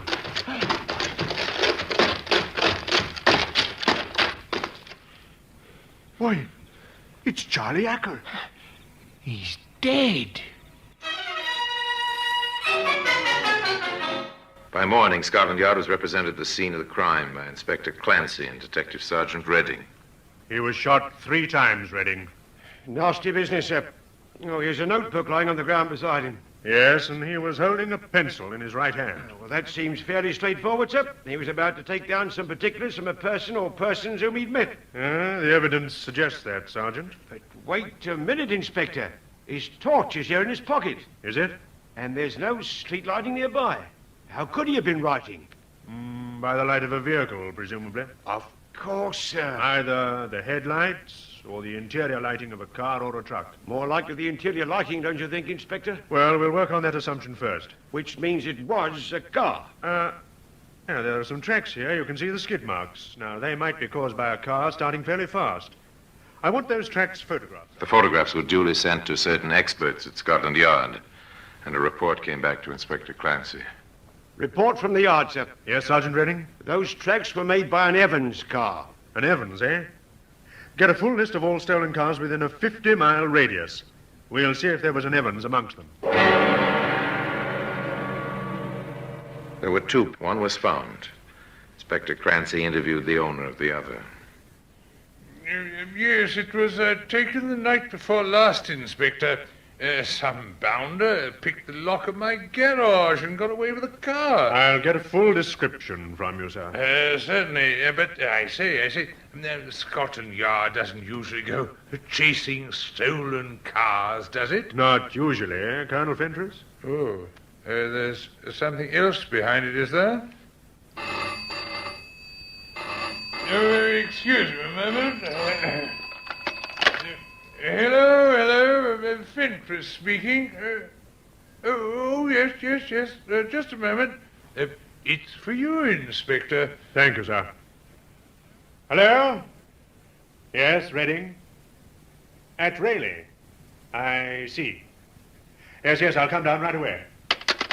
Something happened, Inspector? An Evans car's been found, sir, abandoned in a ditch outside Raleigh. A new Evans. Index mark TW6120. But that's mine, by Jove. Then you'd better come along, sir. They found the car, the police going over it for fingerprints. Curious crowd gathered around it. It's a vastly different car from the one Colonel Fentress had locked in his garage 2 nights earlier. Great Scott, Inspector, those vandals, they've stripped the car of everything. Even the 4 tires, sir. There's nothing left. Except evidence.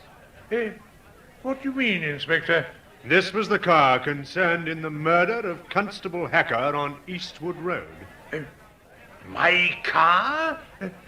Concerned in that killing? Come with me, Colonel. I'll show you the evidence to prove it. That car is the first link in a long chain at the end of which is the murderer. And a further link is the missing 4 tires, one of which became the vital clue in the case. That tire can be seen today in the Black Museum.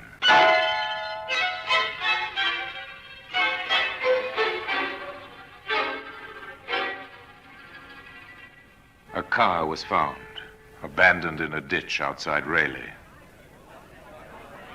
You can see for yourself, Colonel Fentress, on the running board. A dark stain there. It's blood? Yes, it's blood. And see this? A spent cartridge case. It was found on the floor of the car. Then my car was concerned in that poor fellow's murder? We'll make confirmatory tests, of course. The bloodstain will be checked against the constable's grouping, and the cartridge case will go to ballistics. These routine checks must be carried out. But Colonel Fentress knew, and Inspector Clancy knew, that the driver of the stolen car had taken part in the policeman's murder. And knowing this, the inspector was able to reconstruct the crime. We don't know why Constable Hacker pulled the car up, Sergeant. He was cycling home. Perhaps the Evans car was speeding. Well, whatever the reason, he called on it to halt. And in the process of questioning, he came to realize the car was stolen. He'd have brought out his notebook and pencil to take down some particulars, sir. And for doing that, he was killed. The picture of the crime was clear, but now, how to find the driver of the car? Nothing was known about him.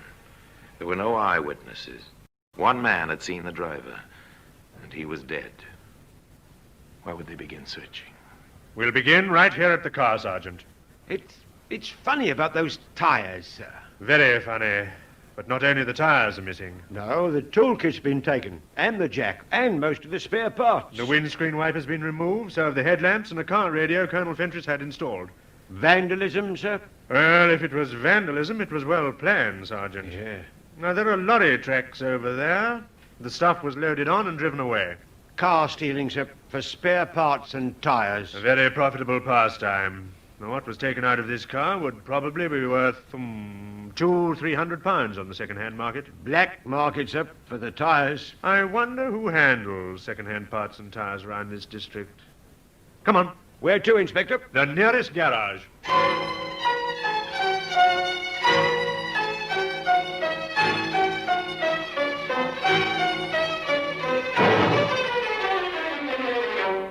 They found a garage less than half a mile away. The proprietor, reassured that he was not under suspicion, proved to be helpful. Spare parts and tires. Quite a few places round here who handles them, Inspector. Could you list them for us, sir?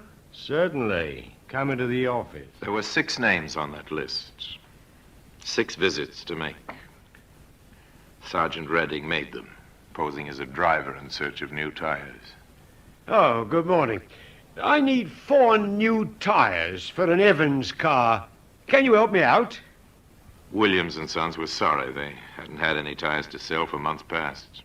Field and Company said the same thing. So did Hammond and Barton, Kennedy and Sons. Then Sergeant Redding paid his last visit, the 6th name on the list.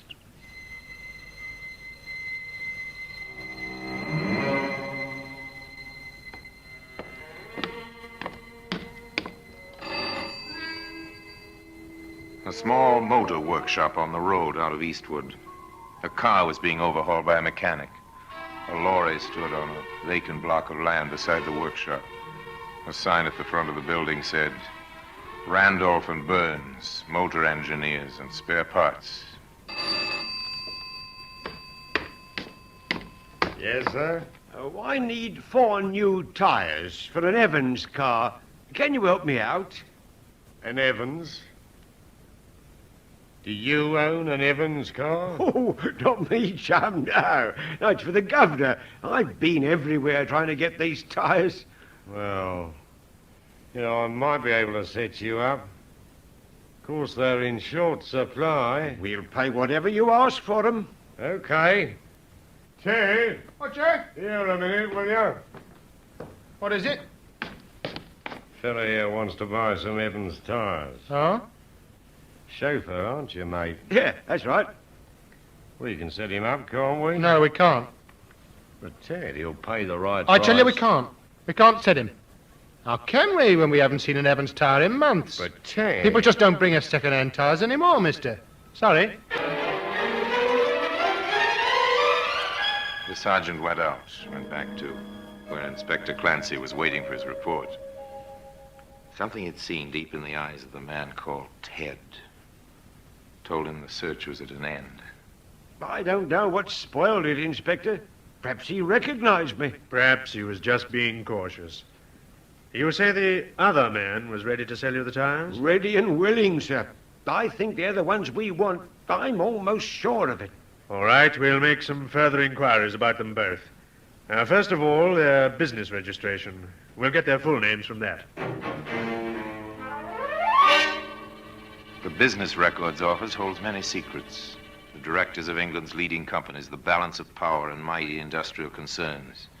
It also lists the many thousands of small businesses, companies, partnerships, sole traders, their trade and management personnel.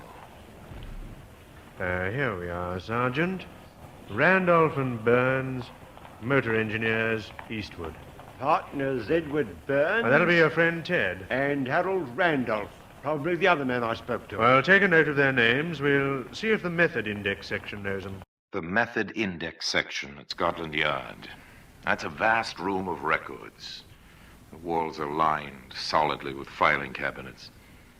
Here are the details of all the crimes, from murder to petty theft. Here are the names and the aliases of all the criminals ever convicted in any English court. Filed and cross-filed for easy checking. Those 2 men you asked me to check, Inspector Clancy. Find anything on them, Severs? There's no record for Harold Randolph. What about the other one? Burns, yes, we know him. Ted Burns, motor mechanic, 4 convictions. The first from my hometown, funnily enough, Oxford City Police Court. The charge? Stealing a motor car. And what were the other 3 charges, Severs? All connected with motor theft, sir. One was for removing spare parts from parked vehicles. Another time he was convicted for selling a stolen car. That's all I want. Thank you, sir. Severs. Inspector Clancy and Sergeant Redding drove back to Eastwood. On the road there, about 50 yards from the motor workshop, they waited. They saw 2 mechanics leave at 5:30 on their way home. Then, a few minutes later... There he is, Inspector. That's Harry Randolph. And he's alone.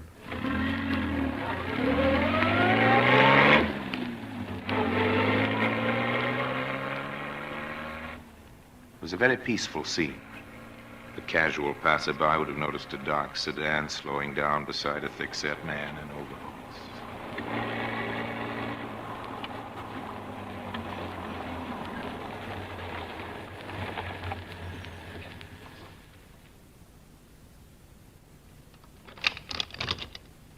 Mr. Randolph? Yeah? Oh, it's you. Still after them tires, eh? In a manner of speaking, sir.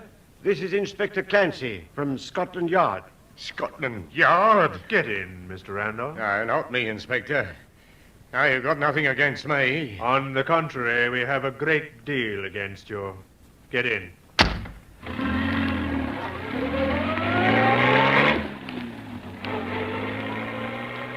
Randolph was defiant at first, but when the advantages of turning King's evidence were pointed out to him, he became almost verbose. It wasn't me who thought of the scheme. I was talked into it. By him. The scheme being to steal cars, sell their spare parts and tires, and abandon them? Yeah. Ted said we couldn't get enough parts and tires to stay in business otherwise. He talked me into helping him to pinch the Evans. Well, go on. Well, everything was sweet, and then on the way back to Eastwood, the cop signals us to stop. Tells us we were speeding. He'd have got our names and all. So you shot him, dead? I didn't do it. Ted shot him. The gun's hidden in the desk down at our works. His fingerprints will be on it. I told him not to shoot. He wouldn't listen. We took the lorry down and got everything we could from the car and brought it back. And where is that stuff now? Well, some of it we sold, and 3 of the tires went off late today. I would have sold a lot to the copper here, but Ted was wise to him. He can smell coppers. 3 were sold. Then 1 tire is left on the premises? Yeah. But listen, won't you? I might have helped to pinch the car, but I'd nothing to do with the murder. Ted did that. He shot the copper. A report on the tyre we found on the premises, sir. It comes from an Evans car, all right, and matches the tracks near Constable Hacker's body. Then our case is complete, Sergeant. The gun was found, the fingerprints on the wheel rims belong to Randolph and Burns, and now the tyre. All right, Randolph, you've one more chance to help us. Where's Burns? Come on, you must have some idea. Right. But you've got to look after me. I'm not promising anything. Where's Burns? He's trying to get away overseas. I think he was heading for Liverpool. He was always talking about a pal of his who was a ship's mate. Can you remember the name of the ship? I think it was called the Briar Rose.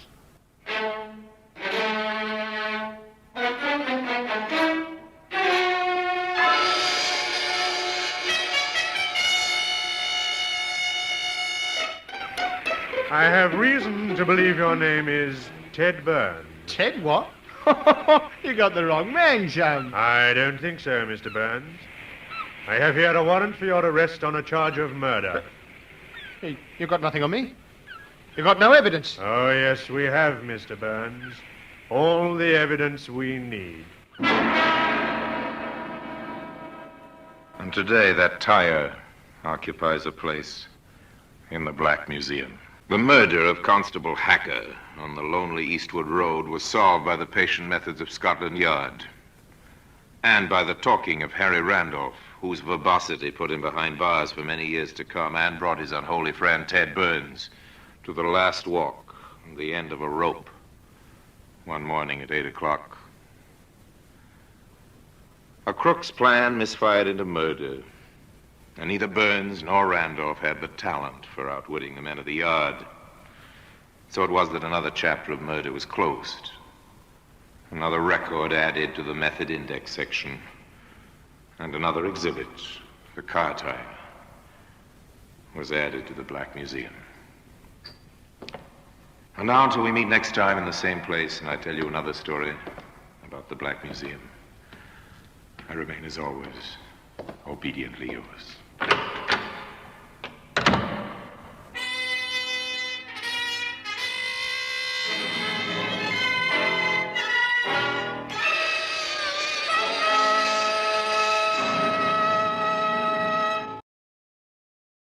This is Orson Welles, speaking from London.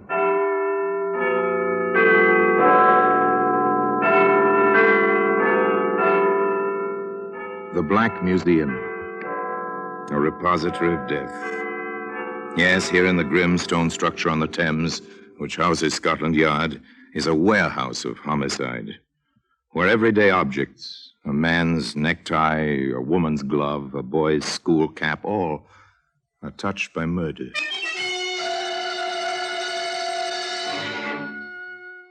Now, here's a champagne glass. That's a familiar object, long stem, delicate curve, shining crystal.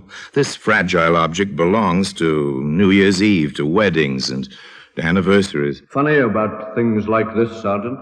Funny, sir? I'd say that one was loaded. I meant funny in a philosophical sense, Sergeant. Funny how human beings can take an article meant for happiness and use it for tragedy. Well, anyway, that champagne glass can be found today in the Black Museum.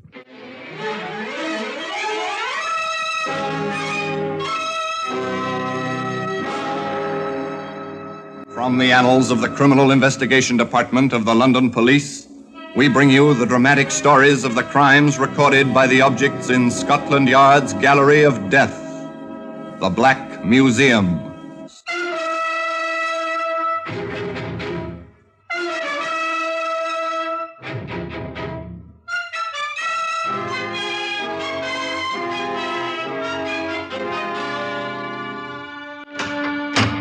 Well, here we are in the Black Museum.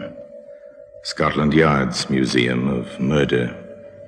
This place echoes with violent death. Voices are hollow here, whether the hollowness is caused by the high-vaulted ceilings or by the reaction of the human mind to the atmosphere of this room. The effect is the same. Everybody who comes here learns a sense of fear. It's natural, because here lies death. Death, cruel, unnecessary, vengeful, or greedy. Still the kind of death brought by one man or one woman on another. This is a record to be studied not merely by criminologists, but by every student of man's inhumanity to man. Here's an iron skillet. It's heavy in your hand, the kind of kitchen utensil your grandmother used. Well balanced, quite suitable for frying eggs or veal chops, or for bashing a skull, perhaps. There's little doubt as to the use which brought this particular skillet here. Yes. And here's the champagne glass. It's well designed, graceful. You could place it with a companion on a silver tray, as Colonel Harry Reid did. You could pop a cork and then fill the glasses, as Colonel Harry Reid did. And you might say, as the dapper colonel did, To you, my dear Elizabeth, to your return and your complete recovery. I wish I could drink to that wholeheartedly, Harry. Really, I do. Well, why not, my dear? You've been released. You're... That's it exactly. I've been released. Not merely sent home from a hospital, so to speak. After all, the hospital I was in had bars on the Oh, windows. I insist, my dear, that you touch glasses with me and drink at once. That's no way to talk. But, Harry, then no buts, Elizabeth. Many people have had nervous breakdowns, and the vast majority of them have recovered. Very well, Harry, dear. But not to me, to you. The most patient of husbands in the world. So they drank the champagne, and all was well. It was very pleasant, very relaxing, reassuring. But the world is always too much with us, and the colonel finally had to say, You rest until dinner, Elizabeth. I have a brief appointment with my solicitor, Davis. You remember him? Must you, dear, tonight? Well, it's at his request. I won't be long. And the colonel kissed his wife, and the colonel went off to his appointment. It's 6 months now, Reed. One way or the other, the matter ought to be settled. I assure you, Davis, there's nothing to worry about. These things take time. There's been plenty of time. Look, Reed, if you don't want to complete the deal, return the £500. But it's not up to me. My client... Your client indicated willingness to dispose of the property. My client paid the deposit in good faith. We consider it a binder on the contract. We've waited 6 months. Your £500 is quite safe, Davis. You can reassure your client. And on my side, we'll go through with the deal as soon as everything is clear. Well, I certainly hope so. My people want to take possession. And they shall. They shall indeed. And soon. Meanwhile, there's no reason for misunderstanding between us, is there? After all, we live in the same small town. We see each other constantly. You know, John, I've often wondered why we don't see more of each other. Oh, socially, that is. Rather a changeable fellow, the colonel, isn't he? There were other changes ahead, more serious ones. They first came to somewhat public notice the night our colonel called Dr. Ashley to his home.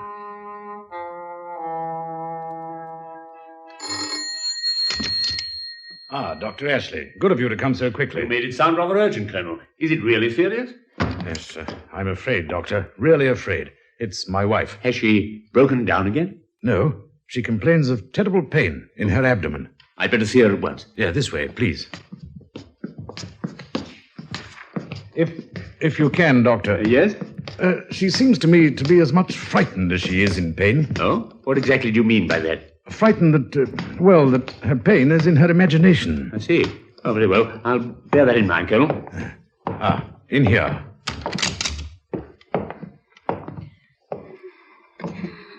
If you'll wait outside, Colonel, please. Oh, must I, Doctor? I prefer it. Very well. Now then, Mrs. Reed. Can you hear me, Mrs. Reed? The good colonel waited outside the door. Up and down, back and forth, he paced, almost as if he were once again on guard duty. Grim-faced, tense, he waited. At long last. You'd better come in, Colonel. Quick. Doctor, is she... I'm afraid so. I've done everything I can.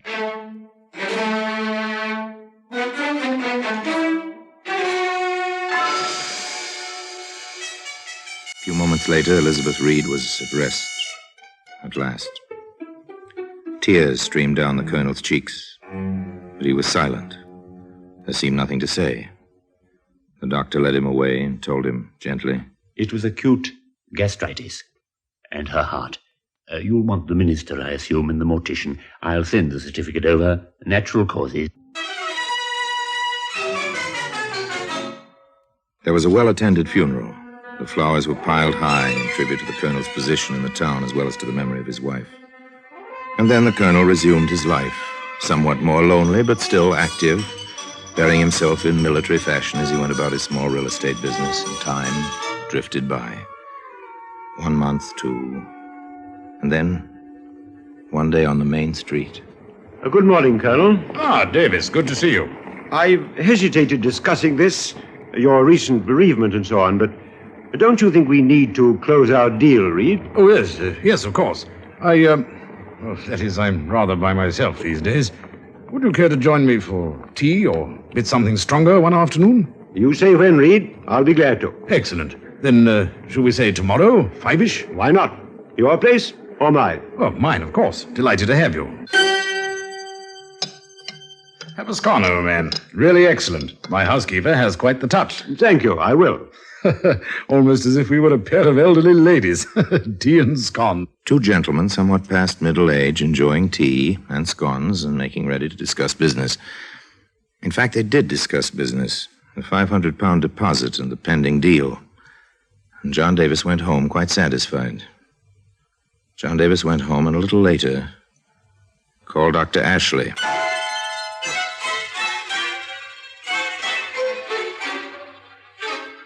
Can't understand it, Doctor. My stomach's like cast iron. Always has been. Now, suddenly, this. None of us are quite as young as we used to be. Even cast iron can wear thin with youth. Eat anything out of the ordinary, John? Today? Yesterday? No, nothing. Had some scones for tea. The butter may have been a bit rancid, but tasted perfectly fresh. Over at Colonel Reed's. Eh? Reed's? Yes, that's why. We had a little business to discuss. He asked me over. Seems quite lonely since his wife passed on, so I went, mostly to keep him company. Oh, nice of you. Well, just take the prescription I'm leaving you. Rest a day or two. You'll be all right. What's wrong, Doctor? Oh, nothing. Just a quirk of memory. Oh? How so? Your symptoms and Mrs. Reed's rather the same. Nothing serious about it, just odd that we should have two similar cases in such close juxtaposition. A town like this, a doctor gets to know most of the illness. As the doctor said, nothing serious. Just an interesting coincidence. And in a day or so, John Davis was up and about. Aside from a slight tenderness in his abdomen, he felt no after effects. All was well. All was quiet.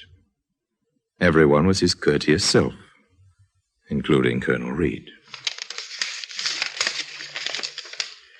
Well, now, candy. And from the Colonel. How decent of him. Here it is, Doctor. The same wrappings it came in. Nice-looking box. Don't you care for candy, John? You haven't eaten much. As a matter of fact, I don't. I did offer a piece to the charwoman at the office. You see, one's missing. The charwoman, eh? Is that the way you treat a gift? With the hope you are sufficiently recovered to enjoy this, Harry Reid. Rather decent of him. That's what I thought, until the charwoman was taken with pains and reaching an hour after she ate the candy. Are you suggesting anything, John? That would be slanderous at this stage, wouldn't it? There's nothing to it, John. There couldn't be. The Colonel's... Well, I inquired at the probate office. He did rather well following his wife's death and her will, you know. He never had any money of his own to speak of. Former military men rarely do. Yes, it might be interesting. I've done practically no laboratory work of my own for some time, but I have a little equipment. Shall I try my hand at a bit of chemical analysis, John? I'm curious about the contents of that box of candy. You seem to be as well as I.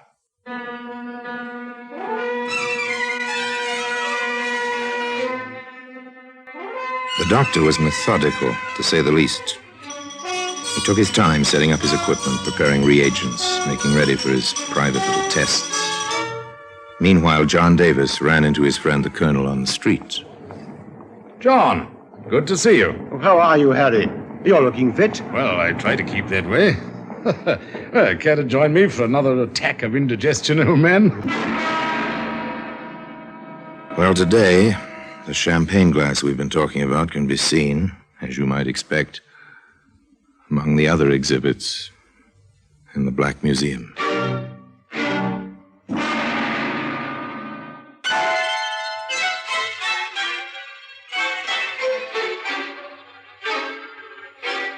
The Colonel and John Davis parted quite amicably on the street. Davis watched the smart military walk the ramrod straight back as the Colonel paraded into his own business office. John Davis shook his head. Somehow it didn't seem quite plausible that this man might be something quite different than what he seemed.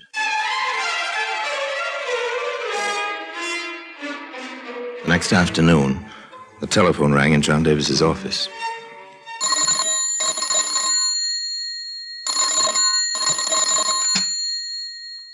Yes? Oh, that you, John? This is Harry here. Harry? Oh, yes, of course. How are you? Ah, very well. And you? Quite well. No more stomachache? No trace. Well, then, how about this evening? Oh, sorry, old man, I can't this evening. But perhaps in a day or so. Oh, too bad. Well, I'll be speaking to you. Goodbye. Bye.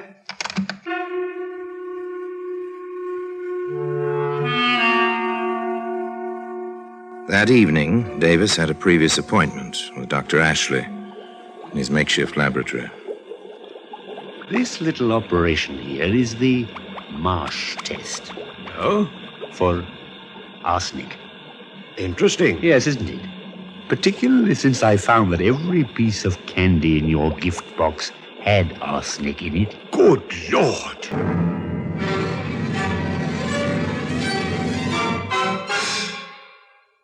Arsenic, you see, is a cumulative poison. A person may have a tolerance for quite a large amount of it, but it usually fails to pass through the human system. It accumulates, and bit by bit the fatal dose is built up until one day the victim dies. Dr. Ashley explained all this to John Davis. Finally, John grasped the significance of the facts. Each piece of candy would never bother the ordinary stomach, or the cast iron type, such as you've boasted you have. Most people could eat a piece or two and nothing would happen. But if, as it may have been intended, you had eaten most of the candy yourself, well, you follow me, I gather? Follow you? Doctor, I'm a step ahead of you. But exactly what that step is, I'm not sure. I think we need expert help. The local constabulary? I said expert help. Where from? The CID, Scotland Yard.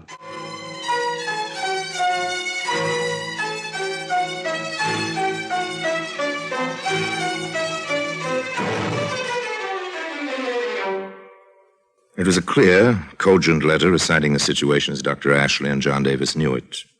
It was addressed to the Home Secretary, the gentleman in the British government responsible for the police force in general.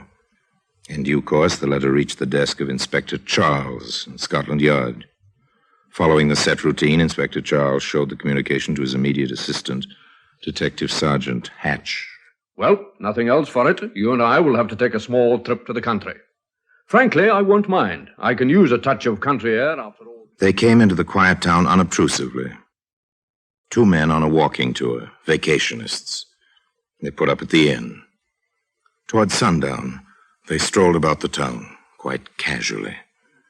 They turned in at the gate with its little sign announcing that Dr. Ashley had his dispensary there.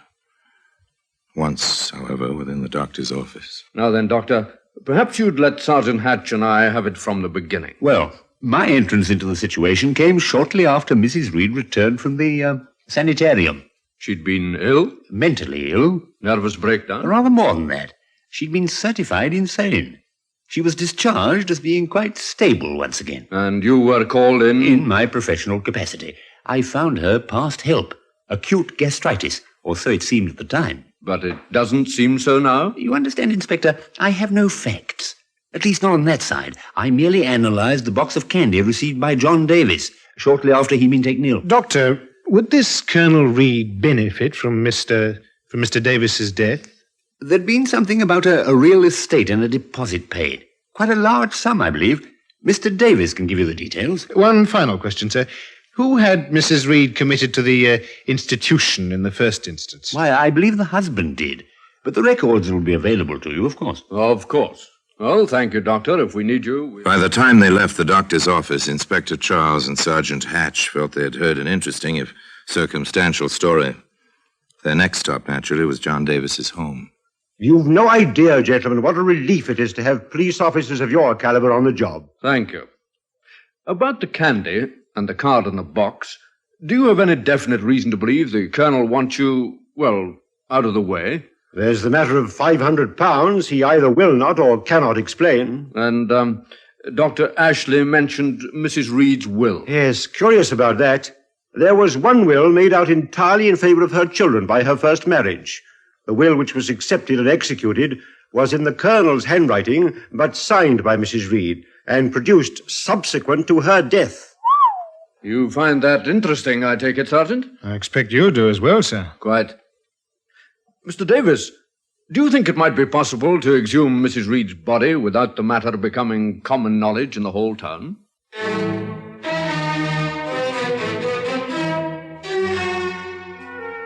The men from Scotland Yard accomplished the almost impossible.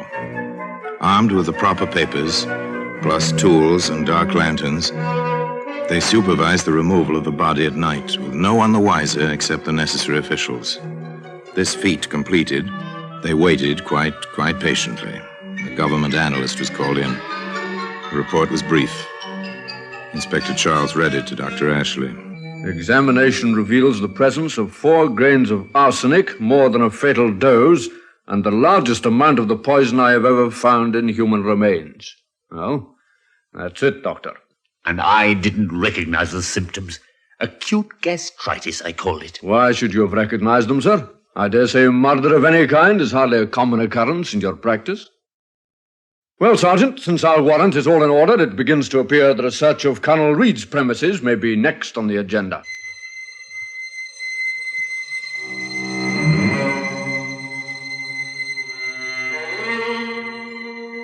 Now the pretense of the walking tour was completely discarded. It was Saturday, and the sleepy little village was just about bestirring itself. The inspector and the sergeant walked a short distance from the inn to Colonel Reed's place of business, almost directly opposite Davis's office. The sergeant tried the door. Not locked, sir. A locked door in these parts would arouse more suspicion than not. Let's go in, shall we?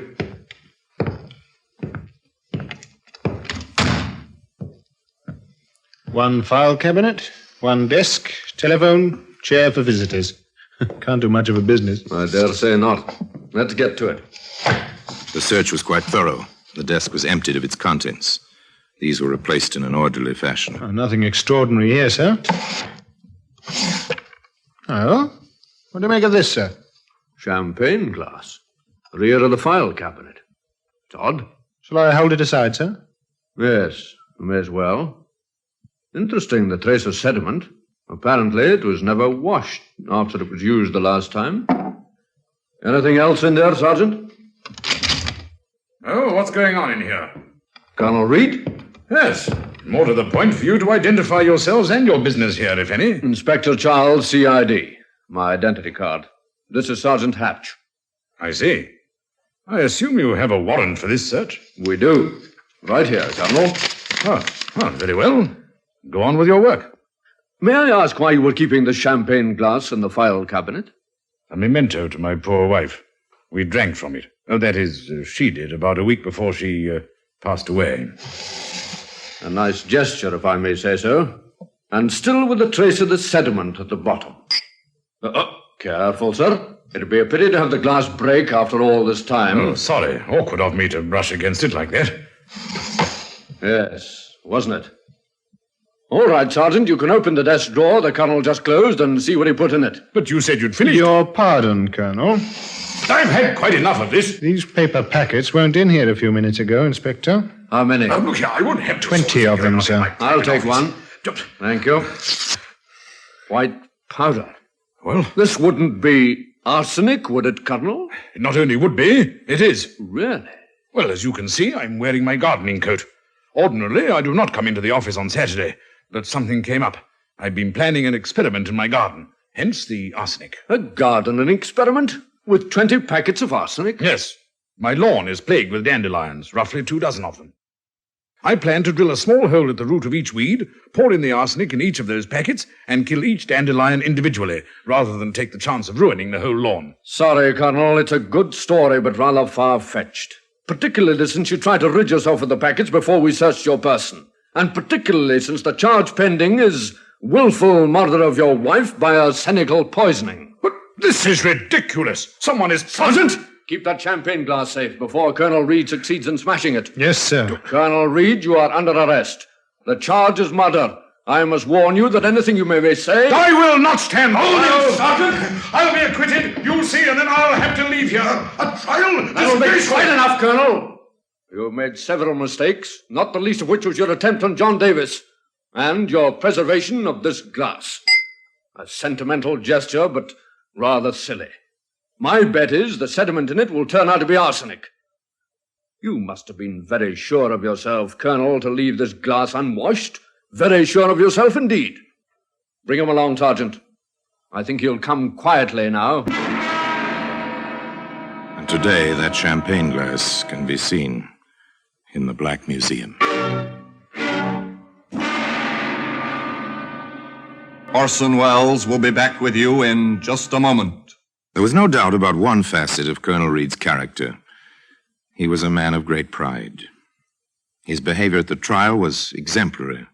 His bearing, military. He repeated his story of the separate packets of arsenic for separate dandelions, and he sounded as if he'd made a good case of it. At least for himself. But not, as it turned out, for the jury. Colonel Reed accepted his sentence as if it were an order from a superior officer. And one morning, at the traditional time of 8 o'clock, Colonel Reed marched to the scaffold as if he were on parade. And as for the champagne glass, well, it remains in its customary place, as I told you, in Scotland Yard. Now, until we meet next time, in the same place, and I tell you another story about the Black Museum, I remain, as always, obediently yours.